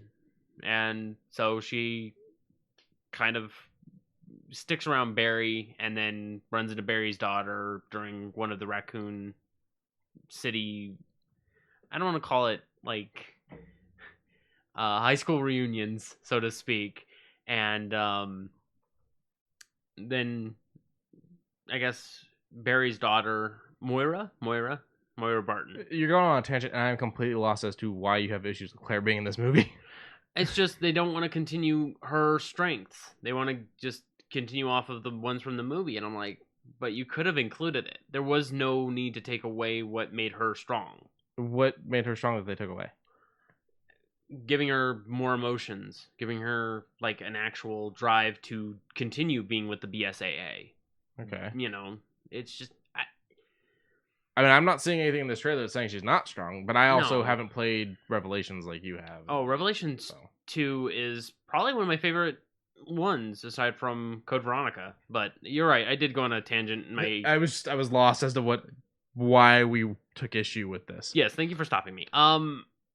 It just felt weird. Okay. It didn't feel good. Well, and I'm hoping maybe the trailer didn't do a good job at that, just because it... Claire, I want to see kick in a door, do job, not slowly open door and do small investigate. No, I mean, is that what she's she's investigative journalist though, right? Is that what she is? I don't remember what her original job important was. But she's not a soldier. I'm not saying doesn't mean she can't kick ass, but she was very inquisitive. Yeah. When we first met her, I'm okay with her going into a place that's got vials and a dude with a shotgun and a bat, and being like, "What is going on here?" Someone's got to look at the clues, and it's probably not going to be Leon because he doesn't have us to tell him how to spell his name. Leon. Not saying Leon's stupid. It's just the puzzle with trying to figure out how to get your stuff out of the desk.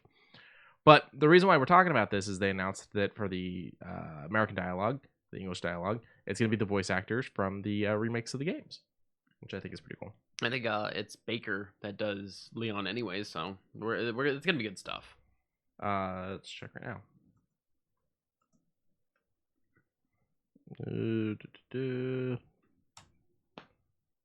Nope. Oh, no, it isn't. Paul Haddad. Haddad. But, okay, good to know. So, and then, while we're here, let me do Claire. That is Stephanie Panicello. Yeah, that one I would have never known. So good stuff. But I've got the synopsis for you. Let me Okay. know if this does anything for you. I mean, if it changes anything or not. But in 2006, there were traces of improper access to the secret presidential files. Hold on, my cursor's in the way. Found in the White House, House's networks. American federal agent Leon S. Kennedy is among the group invited to the White House to investigate this incident. But when the lights suddenly go out, Leon and the SWAT team are forced to take down a horde of mysterious zombies. Meanwhile, Tara Save. Sorry, it's doing that thing where it wants to tell me I spelled it wrong, so I couldn't see the bottom of the letter. Tara Save's staff member Claire Redfield encounters a mysterious image drawn by a youth in a country she visited while providing support to the refugees. Haunted by this drawing, which appears to be a victim of viral infection, Claire starts her own investigation. The next morning, Claire visits the White House to request the construction of a welfare facility. There she has a chance reunion with Leon and uses the opportunity to show him the boy's drawing. Leon seems to realize some sort of connection between the zombie outbreak in the White House and the strange drawing, but he tells Claire that there is no relation and leaves. In time, because fuck her, right? Yeah. In time, these two zombie outbreaks in distant countries lead to events that shake the nation to its very core. So, okay, so I guess the cinematic universe, animated cinematic universe, isn't connected to the game because Leon kills the president. There could be more than one president of the United States. I would just need to know the timeline then, because after that... This is set in 2006. So... that would have been before, because 2014 is when Leon has to kill zombie president. Okay, yeah. I mean, you're right. There could have been, but it's just very damn. And she's working with TerraSave. When did that start? Oh, that was. I think that was after Raccoon City, so 96. Let's see right now what the internet says about the movies being connected. The Resident Evil games connected to the movies. That's probably not what I want. None of these are what I want. I said animated, and y'all are ignoring me. Yeah. Let me try timeline. But okay, I'm going in with a big open mind. I'm excited for it. The downside is you don't have Netflix, so we're gonna have to sit down and watch it here, which means I need to get caught up on the animated films in case the timelines are not the same.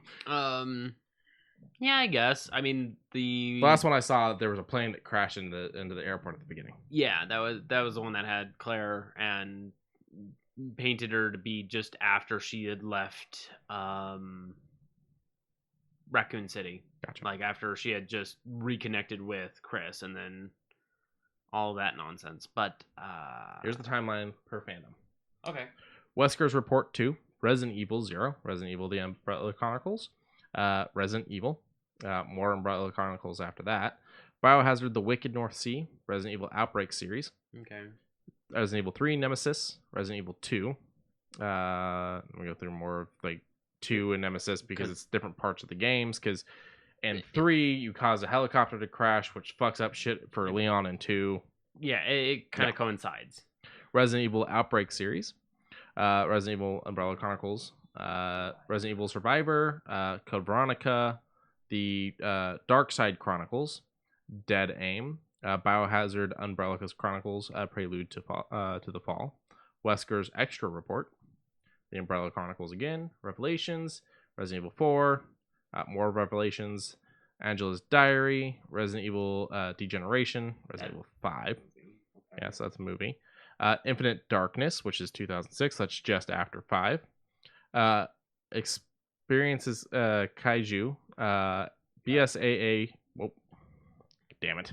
Kijuju, which is Kijuju. I thought that would say which Kaiju. is the offspring of the Las Plagas. Okay, makes sense. I totally thought that said Kaiju.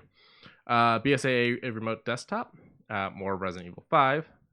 Biohazard The Stage, Revelations 2, Damnation, more Revelations 2, Organism of War, the Marhawa Desire. I don't know that one. Umbrella Corps, then Resident Evil 6, and then more of Umbrella Corps, and more of 6, and then kind of the back and forth thing. You got the different story chapters in there and whatnot. Right. And then Biohazard Heavenly Island, and then Vendetta, and I clicked something again because I'm stupid. Where was I? I was at Vendetta, and then more. We got Resident Evil 7 Biohazard again, Umbrella Corps, the experience, Biohazard the Experience, more Umbrella Corps, more Biohazard, and then now the Village. So the thing to take into consideration when it comes to the way all these games and movies works is they always tell you what year they're set in. Yeah. And sometimes month and day. So, okay. So it being in 2006, she hasn't gone off to meet Moira because Moira's maybe 2. So when does what game is that? Revelations 2. Yeah, so Revelations 2 is set in 2011. Okay, so Moira was 17 in Revelations 2. So go back a little bit. So she's maybe 9? Yeah. She would have been... No, because 2006, 7, 8, 9, 10, 11, 5 years younger. So she would have been 7. Okay. So, yeah, that's the breakdown. So thank you to the people of fandom for building this. So, yeah, that's why you're confused on the storyline is because it is connected. It's just you have to check the date on it. Yeah, my brain kind of shut off on that because it was like Leon already has his, dark look about him, but this is just after Resident Evil 5. Yeah, Resident Evil 5 Lost Nightmares is happening mid-2006. Yeah, we don't get anything with Leon after 4, which was 2004? Yeah, autumn of 2004. Yeah, because the date's a little sketchy because Leon blacks out a couple times. Mm-hmm. Which is the abduction of the president's daughter. Right, and so between him escaping on that jet, the Sea-Doo, to Resident Evil 5, I don't think he has anything of note aside from, like, I don't know if I mean, is he in Revelations? No. Okay. And then you got the diary, you got I don't know if he's into Generation. I don't think he's in. I think he's in. Go ahead and click it. See if it has him mentioned in it. yeah, he's in it. Okay. I think that's the one that has the mass production of the Mr. T's. So this is the first full-length CG animation feature based on Resident Evil, actually, Generation. Mm-hmm. So this one is, let's see. It's not telling me. It just talks about facts about the movie. Yeah. Okay. I mean, maybe I am being a little critical. Yeah, I think it's not even that you were being critical. You were seeing things left out, and it was upsetting because they were good things. You just didn't realize this is before those things happened. Right. So it was more. You had to understand the timeline. Yeah. Which is now making me realize I really gotta like bump up on my Resident Evil because there's a lot of this shit I've never experienced. You can catch up on most of it when you do the Wesker's files because that kind of tells you the bare minimum of what you need to know about each of the virus / parasite. Because I've played through 5. Yeah, nobody wants to play 6. Nobody wants to play 6. Did you notice that on this timeline, I don't think they mentioned Operation Raccoon City? Really? I thought it towards the top. Let's see. Because I don't remember seeing it. Wow. They full on ignored Operation Raccoon City's existence. I mean, to be fair, you play as Hunk doing something that Hunk wouldn't do, which is go back through the I think it's in the time where it's already destroyed the lab, the estate. Mm-hmm. So when the estate's already gone, how can you have a character go through that same area? Per Rely on Horror, Resident Evil Operation Raccoon City is canon if you want it to be. Okay. That's what it comes down Extended to. universe. Yep. In short, no, the game is not worth it for the campaign at all. The Heroes mode online is pretty fun though. Yeah, it is a fun game. I will admit I had fun with it, but it's a bad Resident Evil. It's when you I played it. Yeah, you were holding the gun like this. Yeah. Like I'm like, that's weird. You're changing your mags with your tongue. I like the taste of gunpowder. So hey, it's a fun game, but that's the only game that I'm looking forward to. That's the bare minimum. I understand of it why. Is Village, and then after that, hopefully Diablo 4 gets a timeline as far as release, because Blizzard's slowly starting to get back into my feed. There's a lot of things. I feel like the last time we looked into it, they were saying that they weren't going to give a release date because it was that far off. Yeah, but which tells me that it's not going to be 2021 then. Oh no, that's why I said I'm hoping this year we get one.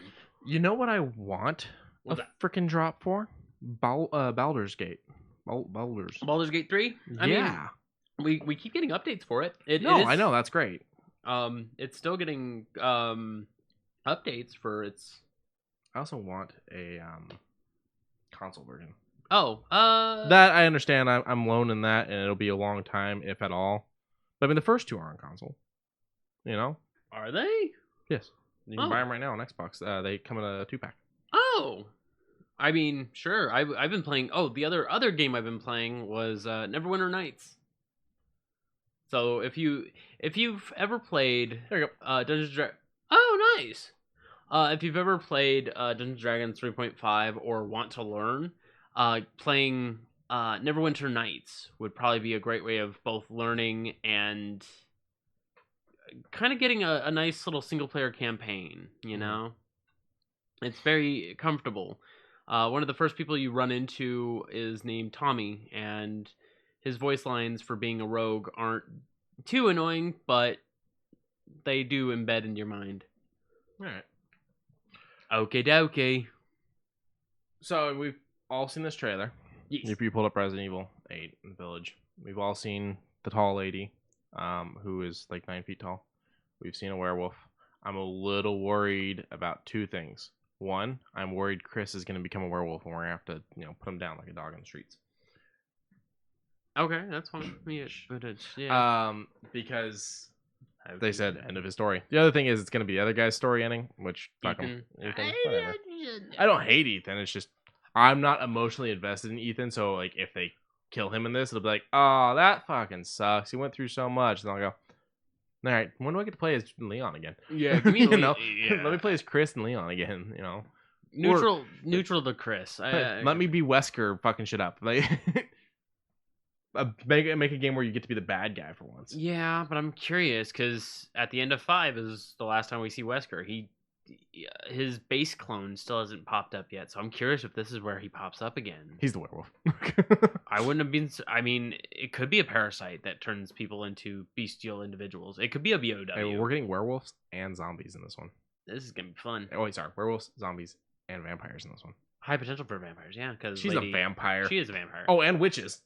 Oh, that's that right. That lady looks like a witch. Yeah. Okay. I mean, I'm excited. I'm excited for this. There's so many memes of the big woman. Most of them we can't say on here. All I wanna do is be stepped on by you, the giant woman. That's basically how people reacted to the new killer in Dead by Daylight. Dead by Daylight, yeah. It was either they were pissed off or they wanted to be stepped on. One or the other. So the last thing for the night is the thing the title warns you about, and the thing that you can click over to it. We're warning everyone now. We're gonna talk about all of Wandavision, which means Liquid. If you didn't watch the last episode, because I know you, and if anyone else in this right now did not watch the last episode, we are going to talk spoilers. We're going to talk fan theories that didn't happen. We're gonna talk about a few things here. There you go. Let me go ahead and do a nice little text bubble. Where's text? There's text. And then, okay. I have no idea what these do, so I'm curious as to what's going on. Ah, yeah. And then there we go. And then I do that. And I'll just put that. Very nice. Yeah, right there. That's good. Yeah, that works. Okay. All right. Holy cow! So, from episode 1, we were a few episodes behind, and you started talking about it and said you should watch it. You just tried to casually pass it on to me, and I was like, fine. How many shows have I done that to you too, though? Like 3 or 4. Because there's this one, there's Mandalorian, Agents of S.H.I.E.L.D. Agents of S.H.I.E.L.D. I say you should watch because you'll understand little things. Yeah. In fact, there's something we're going to break down that is an Agents of S.H.I.E.L.D. thing in this. Right. But I was like, okay. This one caught my attention only because it was like you had talked about how this could spark a whole bunch of things for the future. This could be important. It did spark stuff, just not the things I was expecting. Same here. So, first 2 episodes we watched, Socks and I, who was in the chat, we watched them and we kind of were, I don't want to say confused, but we were just a little wanting. Like there was something we were missing. They were setting up for the mystery. Right. They didn't want to give anything yet. This was all purely to let you know how in the dark you are. Right. And boy, oh boy, did it. And then after the 3rd episode, we finally get to see the outside and how there's things on the outside that come in, or better yet, that change to fill the in. Mm-hmm. And I'm like, okay, all right. Drone becomes a toy helicopter. A hazmat suit becomes a beekeeper suit. A tether becomes a jump rope. Interesting little things like that. Yeah. And then 4th episode, we realize someone managed to break in. And when they broke in, they had the intrusion. They were able to fight it off. And then I guess the influence was pushed off of them. And that was Monica. Mm-hmm. She basically was like, oh yeah, Ultron killed your brother, right? And she's like, I beg your pardon? You talk about my brother? Petro. Yeah, Petro. And then it was like, you don't belong here. She gets thrown out, and then when she gets thrown out, that's when we see the bigger picture of people are actually paying attention. And with those people that are paying attention, it follows the FBI trying to find someone, which we never get an answer to, by the way. So I will touch on things like that in a minute. keep doing your breakdown of the show. I will tie them in with little things in case we're forgetting anything. Okay. For instance, the fact that when she gets thrown back out, she's still dressed the way she was when she was in there. Right. And they talk about the fact that basically her shirt, because she was wearing a Kevlar jacket when she went in, her shirt was turned into a shirt. Like, she got a shirt instead of the jacket, but it's made out of Kevlar. Right. It's probably one of the reasons why she's probably being thrown through all those walls. That's probably one of the things that protected her. But at the beginning of episode 5, that's when you get the big picture. Mhm. You get to finally see, you know, the FBI's involvement, wanting to find someone, and the fact that West Point doesn't really exist. Or does it? Hard to say. And then you see the meltdown of, well, we're going to send a drone in there, see what's going on. Drone goes in, nothing else comes out. Cool. Then a little bit later, what's his name? The director. The head of S.H.I.E.L.D.? Sword. Or Sword, I mean? Yes. Hayward. Hayward, thank you. We get to finally see Hayward's character, and then we get the full breakdown of Monica coming back from the snap in the middle of the hospital where she was taking care of her mother. And then finally realizing your mother's gone.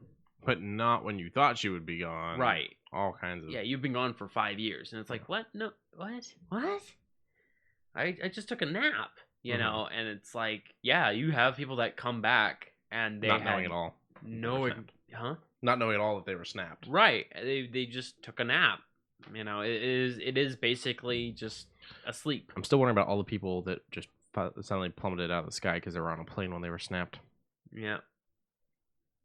No. And how many planes crashed and killed the people that weren't snapped because... because the pilots disappeared. Yeah. Oh, wow. So much for 50%. Yeah. Oh, shit. We're just getting back into why I don't like Endgame.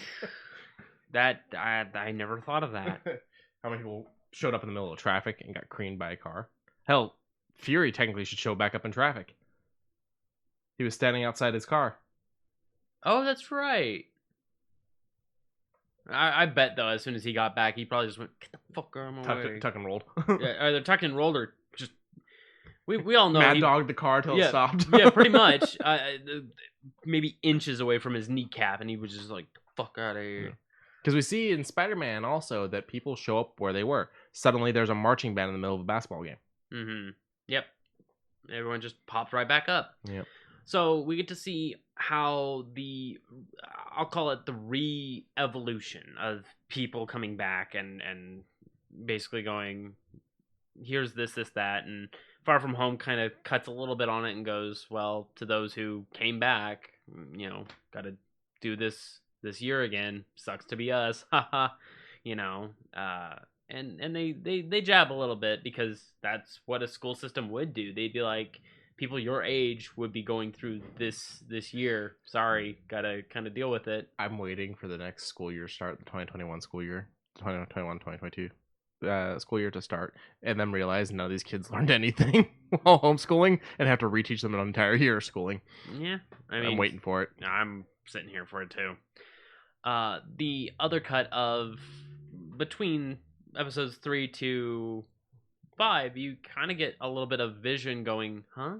Something's weird. Like something's pinging, but it doesn't quite follow. He's just like, okay, well, I gotta get back, you know. Mm-hmm. I got things to do, and you can tell he's got that inner monologue with it.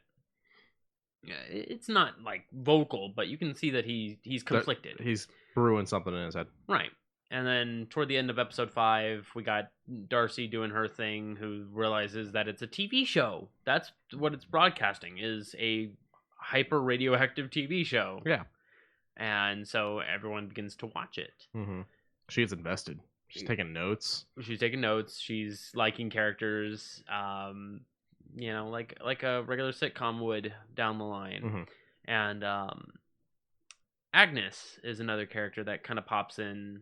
Even from episode 1, she's always there, and later on it's apparent on why she's there. Mm-hmm. Being a villain is not easy, but being a a villain that you can't tell is a villain until much later is much better. Yeah. So also throughout all this, we start to discover things like their attempts to see what's going on inside, them sending in the drone, getting turned into the helicopter, Wu trying to broadcast into them. It's coming across as a radio signal. Oh, that's right. I forgot about things that. like that.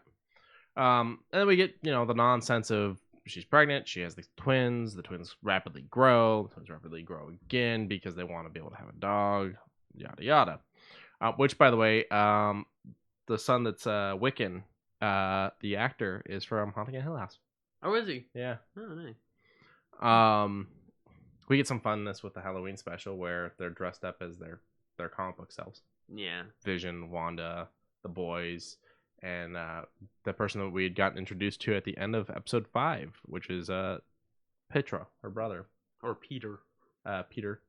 In this case, being played by Evan Peters, who was the first Quicksilver in the X-Men universe from Fox. Which was like one of those staggering things of, wait. Yeah. And then Darcy goes, wait, you were casting Pietro? Mm-hmm. And I was just like, wait. Is this the confirmation for mutants? Is something going on here? And then that's when all of it just... Yeah. And in that, we're making theories about Rambo mentions an aerospace person that she knows, or not an aerospace, but an astrophysicist that she knows, and so we're thinking Mr. Fantastic, like Richard, Doom. or Victor Von Doom. Sadly, we didn't get either of those. Damn. And then we also deal with Rambo trying to go back into the Hex. We deal with the Hex getting bigger and sucking up people like Darcy, and we also get Vision trying to leave the Hex at the end of episode 6. And to his dismay, it seems that him apart. It's tearing him apart. He needs to stay in there to stay together. Mm-hmm. And Darcy was like, "We gotta help him." And Hayward's like, what? Fucking handcuff her to something. I don't give a dang." Handcuffs her to it, and it's really jarring to have one of your favorite characters be just handcuffed to something instead of actually taken care of. Mm-hmm. And then all of a sudden everyone's running away, and she's like, Yeah, Sword totally left her there screwed. Yeah. This is not at all how Sword is. Mm-hmm. This is very much how Sword is run by a bad leader. Yes. And then on the next episode, when you finally see her, she's doing an escape artist act. Mm-hmm. She's already bound up, and then she just pops it all off as like a cartoony ha-ha kind of thing. Also, because Sword has been failing this entire time, they were all turned into clowns in a circus. Yes. And I was, or mockeries of such. Mm-hmm. And I will admit, it was kind of funny to see how Wanda perceives them, because this is her perception that she's throwing out to everyone. I'm very curious to know what this, they call it the Hex, what the Hex did to the people, because it was emitting massive amounts of radiation, a very specific type of radiation. But later in episode 7? Well, before we move on, when you're talking about what it did to them, it seems like it did nothing to the people that were in there. It seems the passing repeatedly through the Hex is what caused something to happen. Because Rambo goes through twice, once in and once out, and they can just detect that, it's rewriting stuff to her. It's definitely doing something to her, because she's passed through it twice now. But then she goes through one more time after that? One more time after that. And that's when we see a change in her. Yeah, she gets this, she could feel herself breaking away, but she wills herself back into solidification and passes through, and her eyes are all glowy glow, and she can see electrical strains, which is kind of cool. And then a little bit later in that episode, we see that she just ain't taking shit. Yeah. And then we get Wanda starting to realize that maybe something's not right, because Rambo has made it back and is addressing her and whatnot. And then she goes and she starts looking into things and finds out that maybe her neighbor isn't under her control and isn't who she thinks she is. And then the next episode picks up from there and explains to us the bad person of Agatha. And it was Agatha all along. It was Agatha. Oh. That took #1 on iTunes until Post Malone dropped his Pokemon thing. And then Okay. that's what undid Agatha all along. I mean, shit. If a song parody just from a show can hit #1, and then a Pokemon thing from Post Malone can hit #1, I can see a lot of different things hitting. Reminder: we do live in a world where Friday at one point hit #1, so I guess that's not saying much. Yeah. But yeah, we get the whole bad person introducing themselves, and they go through and explain all the holes we've been missing over the last 7 episodes. Right. That's all episode 8 is. Yep. And episode 9 is them thrown down. And then lots of sadness at the end. Lots of sadness. And then a lot of learned. Because she goes off and just continues her life with this book. Well, that's one of the things we're going to break down. So that's the general concept. I love the show. I was eager to watch every episode. I normally waited and watched them Friday with dinner, but as we got further into the show and I stopped trusting people because people are terrible, I started watching them at midnight or 1 when they would drop. Because I was not going to get the show spoiled for me. Right. I mean, hell. Q, do you think the Woo's missing person was Ralph, implying he didn't really die? Ralph? Who do you mean Ralph? Ralph. Let me know which Ralph you're speaking of, because the only Ralph that's popping in my head is a Ninja Turtle, which is not who they're referring to. Yeah, let me know who you're talking about with Ralph.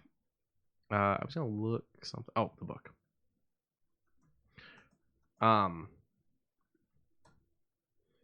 Witness protection, Uncle P, who Agnes lived with. Oh, that Ralph. Gotcha. So, who fake Petro actually is. Oh.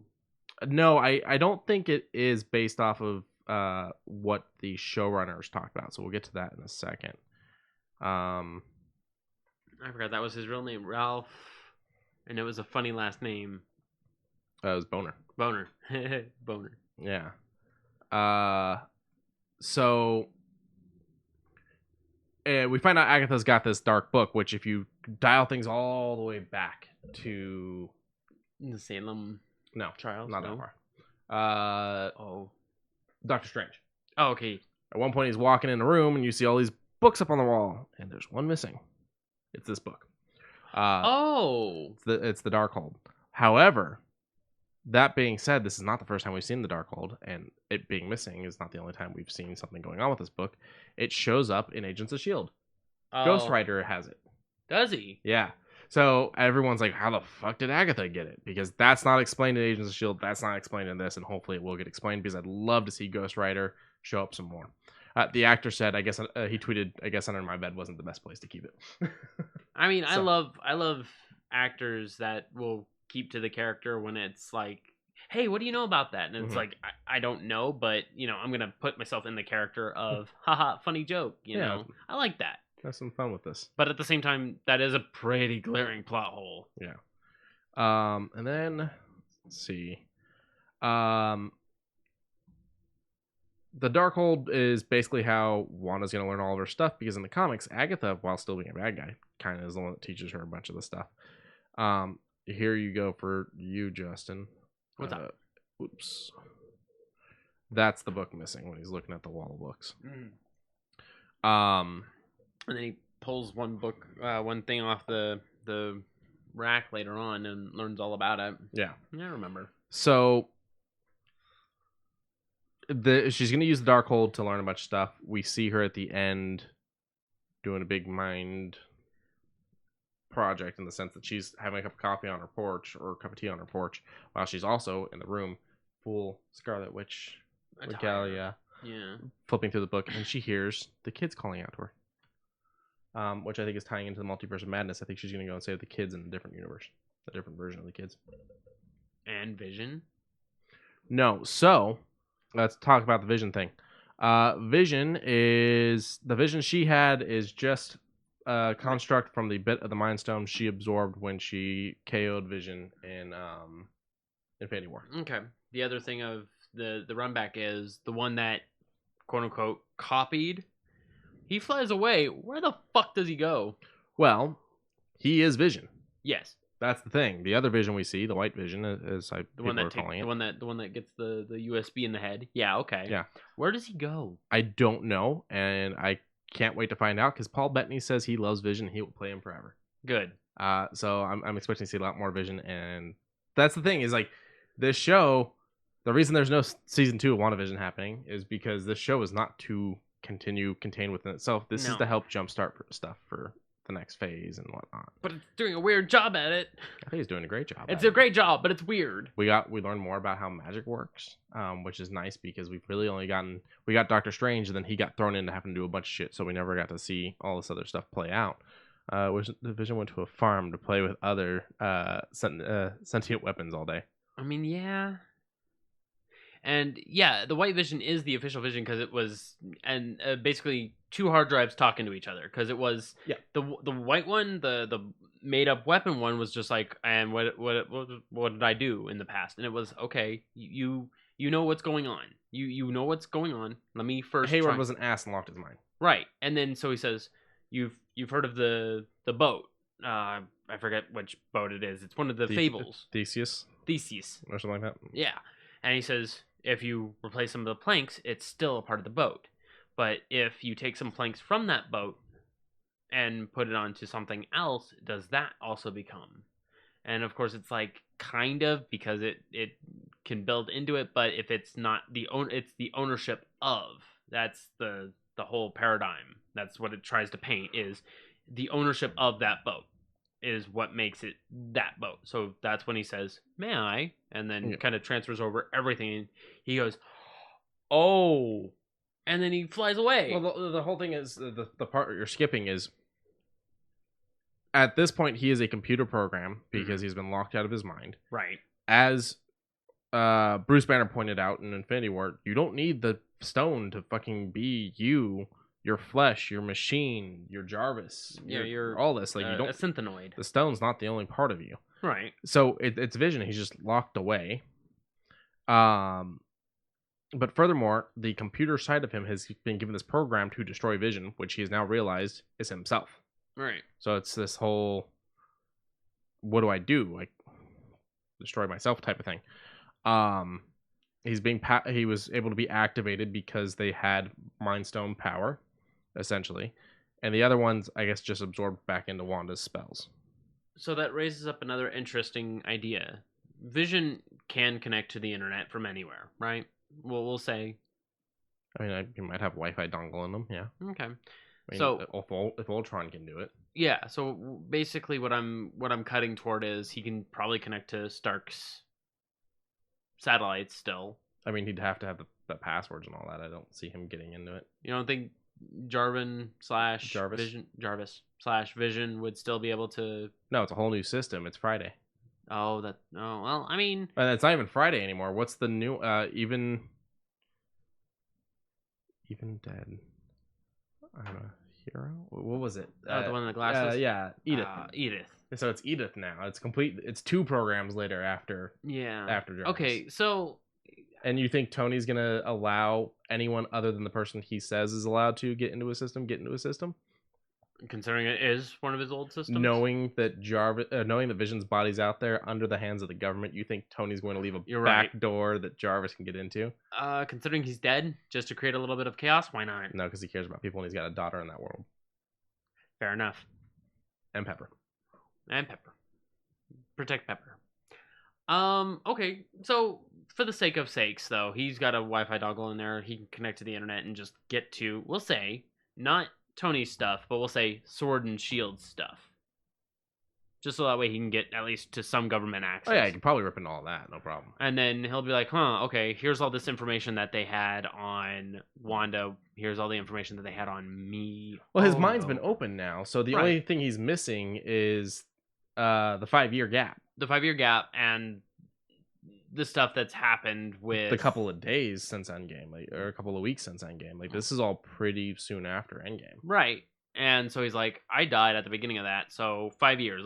Let's fix myself up. Mm-hmm. So he's learning everything that happened in the last 5 years, and then goes, okay, let's see. also Ultron did entire human existence, all the internet, in a matter of moments. Yeah. In Age of Ultron, I don't think Vision's gonna need a week sitting there with a cup of coffee figuring this out. No, but I think that also being a manifestation of the Mind Stone, I think he's gonna twiddle his thumbs and think. I mean, I guess, but that's implying that the Mind Stone's alive, and I don't think it is. Well, no, but Vision is in a sense. So I think he's gonna just take a little bit of downtime, be like, she needs some time to cool off because she literally just captured, we'll say, 40 people, well, minimum. And I'm gonna give her a moment, and then I'll come back to her when she feels it's ready to talk. Whether or not she knows, I don't know. Does she know about the transfer? I mean, she saw the White Vision run around. She saw the White Vision. The other Vision would have explained some stuff to her. It was all during combat. I mean, but then they had the moment when they go back to the house and all that. Yeah, I don't know. It's hard to state. As Sox points out, though, I wonder if she'll never be able to feel him again, since he's got no connection to the stone in her in the magical sense.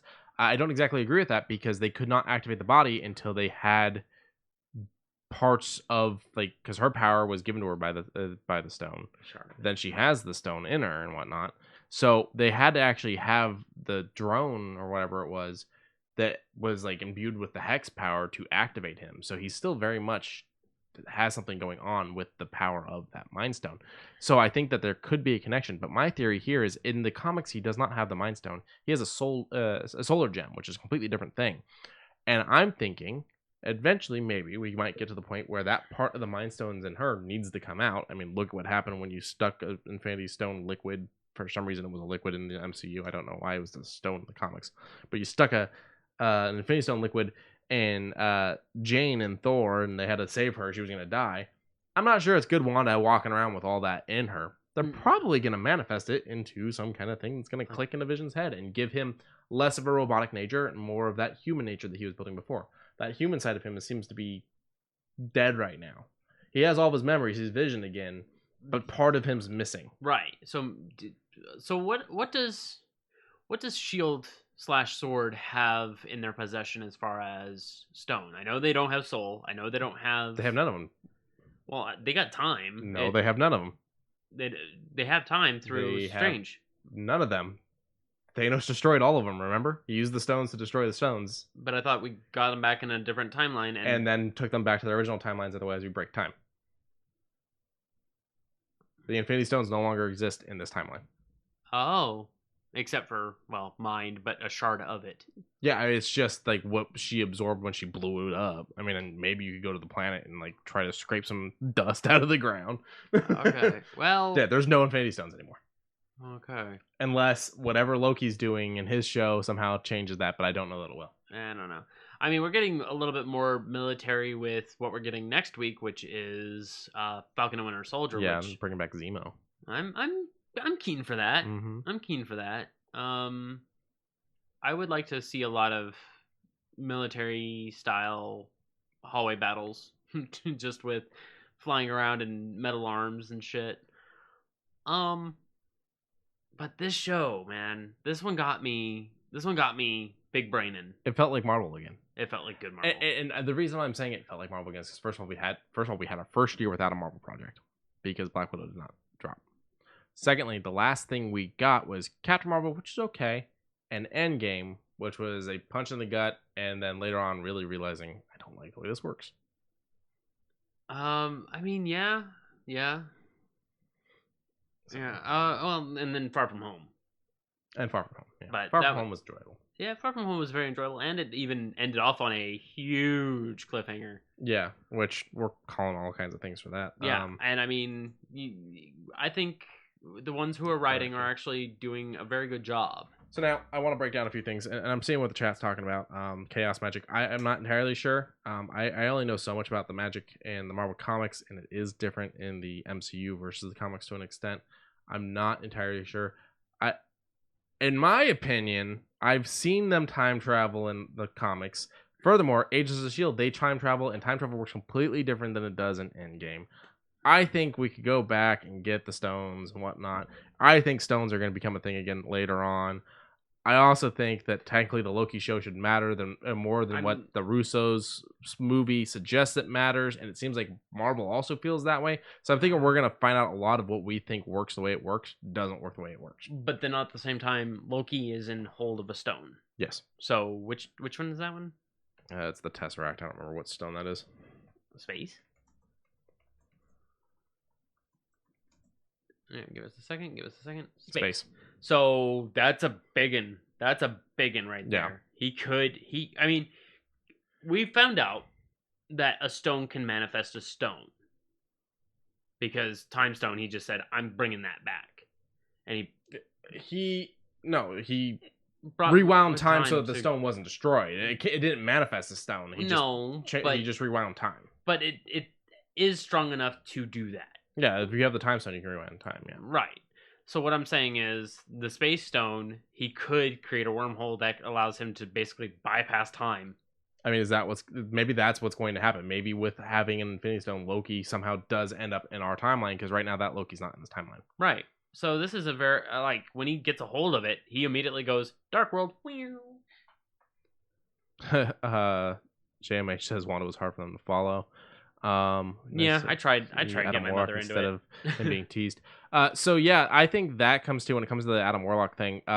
Gunn is still talking about using him, James Gunn. It would have been nice to see him there, considering without Adam Warlock, we wouldn't have won Infinity Gauntlet. Yeah, you showed me the giant thing of Infinity Gauntlet and how that works, and then he eventually goes on Infinity Watch and all that. And just reading about it though, I was just like, why didn't we get Adam Warlock? I think it's because it's one of those things of, you have these amazing writers and amazing directors doing all these different things, but then they all have to, come through and communicate with the writers that are doing the Avengers movies, and the directors are doing the Avengers movies. And you get so much say, but there's also a lot they're going to tell you no to. For instance, before the Netflix shows were ever even canceled, and this would have become a legal problem back when this legally could have worked, the Russos were asked if the Defenders were going to be in Infinity War and Endgame, and they said no, we have too many characters as is. So I feel like that was also kind of how they probably reacted to Adam Warlock. Plus, you'd have to then explain who Adam Warlock is over 2 movies. Yeah. Okay. Now, a couple more things we're gonna tie up real quick. Monica Rambeau now has superpowers in the comics. She's known as Spectrum, Daystar, Pulsar, Photon, Spectre, Lady of Light, Monica Marvel, Sun Goddess. Did I say Photon already? Yeah. And Captain Marvel. That's a lot of names. Yeah, I think she's going to go with probably Spectrum or something like that currently, because there's already Captain Marvel. We are getting Captain Marvel 2. That being said, the writer for Captain Marvel 2 was also a writer on the show. Okay. Well, I mean, she already has the nickname of Photon from the shield or sword wall. Okay. So, I mean, I don't know if she'll keep that one or go over to Spectrum. Yeah. But I'm very happy for this actress that... Yeah, she was great. Yeah. Love her hair. Yeah.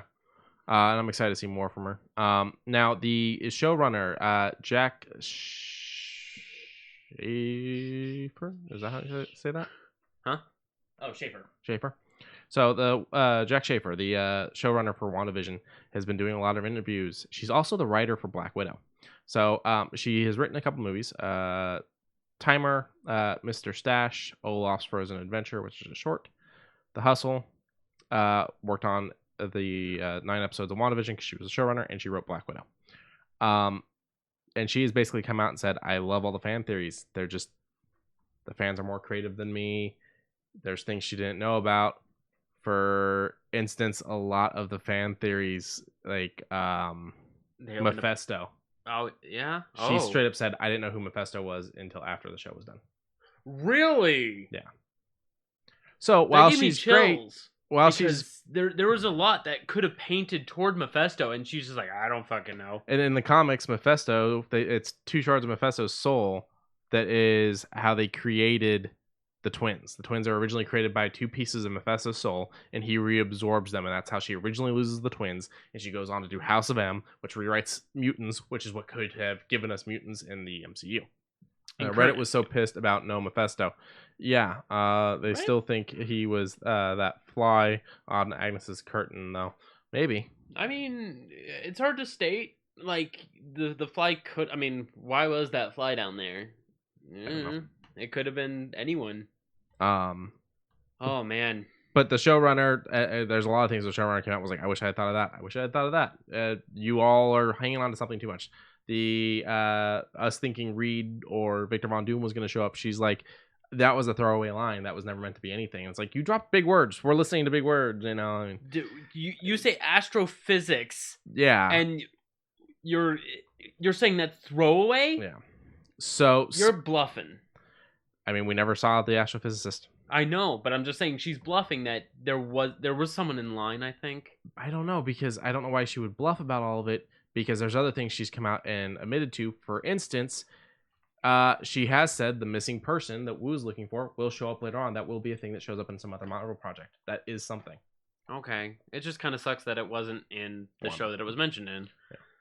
But, Okay. you know, this is all... You have to look at Marvel as all one big show. One big picture. Yeah.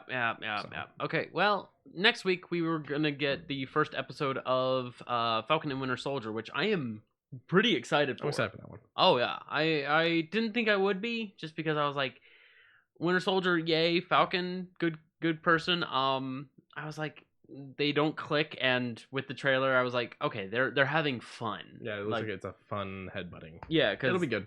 The first, 12 seconds of the trailer is them having a fucking staring contest. Mm-hmm. And I'm like, okay. And they're in couples therapy, Yeah, I'll call it. much. And, I mean, it looks like it's going to be fun. I just worry that, what do they call it? When you hear something, it triggers. Similar to PTSD, but, You were talking about Sleeper. the sleeper cell brainwashing stuff. They talked about they mentioned it throughout the other movies that they were working on pulling all that out when he was in Wakanda. right. But So. I'm thinking that's going to play a small part. Maybe I'm thinking that less that, more extreme rage at seeing someone that used to control you, blinding rage when you see someone that used to control you. Because Zemo was controlling him. Zemo is back. I'm worried he's gonna see Zemo and snap off. And Falcon's not going to be able to... Falcon's gonna have to pull him back. Okay, this is gonna be very interesting. I'm not mad that we're getting this, and I love both the characters. I forget the actor's name that plays Falcon, but he just did Hot Ones. Oh, did he? Yeah. Sebastian Stan. Yeah, and he literally goes, hold on, it's of course still quarantined, Mhm. and he just looks at the camera and goes, I'll be right back, and just leaves. And go watch it. It's on Hot Ones channel, and I believe Pluto was the one that had the Hot Ones. No. So you're thinking it was HBO Max, That's it. but it's only certain episodes. They're doing certain ones. I think they have to get rights from that actors before, because you're putting on a streaming service that is like a paid thing and whatnot. Okay, fair enough. Yeah. But even still, go check it out. It's on YouTube. It's free. One last thing from the chat here, and then we're gonna wrap this up because we're running late. If that lady that they met for the tank thing was a Skrull, isn't that kind of astrophysicist, as in having information / understanding about space? I don't think that's what they meant. Skrulls. She did not know what the Skrull was. Because if all Skrulls had astrophysics, then the ones that took over as Nick Fury and partner, Maria Hill. thank you, as them would have had the knowledge of technology. I don't think so. Yeah, they had to make a phone call apologizing for fucking things up. How are you gonna tell an alien they don't know jack about space? I mean, technically, we're aliens also to them, and we don't know jack about space. Most of us, at least. Yeah, and the ones that do are either dead or out there doing space stuff.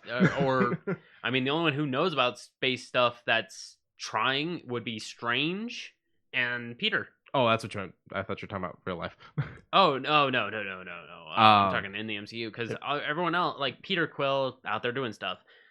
Peter Parker is here on Earth. He's been up to Titan and was on that rocket.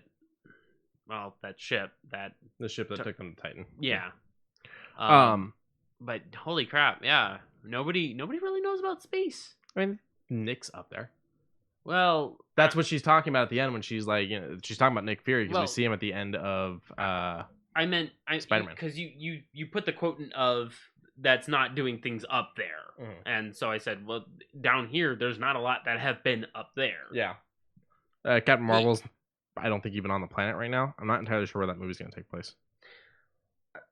Yeah, it's gonna be weird. Is she gonna be starting off, popping back into the States and going, I forgot, I have to do this thing. I mean, she owes us nothing. She owes us nothing, but she owes Nick a lot. Technically. True, she does owe Nick a lot, but she also already came back and Murder Death killed an entire ship. We're gonna say that's a neutral point. She owes us a little. All right. We gotta go, guys. It's fun breaking these things down. We'll do the same thing for Falcon and the Winter Soldier, but we'll wait until the show is done, and then we'll do a whole break on it the week after. That way you guys have plenty of times to get caught up on the show and not be spoiled. And then a week after that spoiler cast will be Loki. Like, we're getting show after show after show, and we don't have a date on Loki, but we're assuming based off the timelines. There was a date. Was there finally a date? There was a date. Well, no, I trust you. Then it's the week after the show ends. 2 weeks after. Yes. All right. Bye, guys. Grind on. Grind on. But remember to like and comment and all that. Yeah, like, subscribe, tell a friend, tell an enemy. Yes. Bye.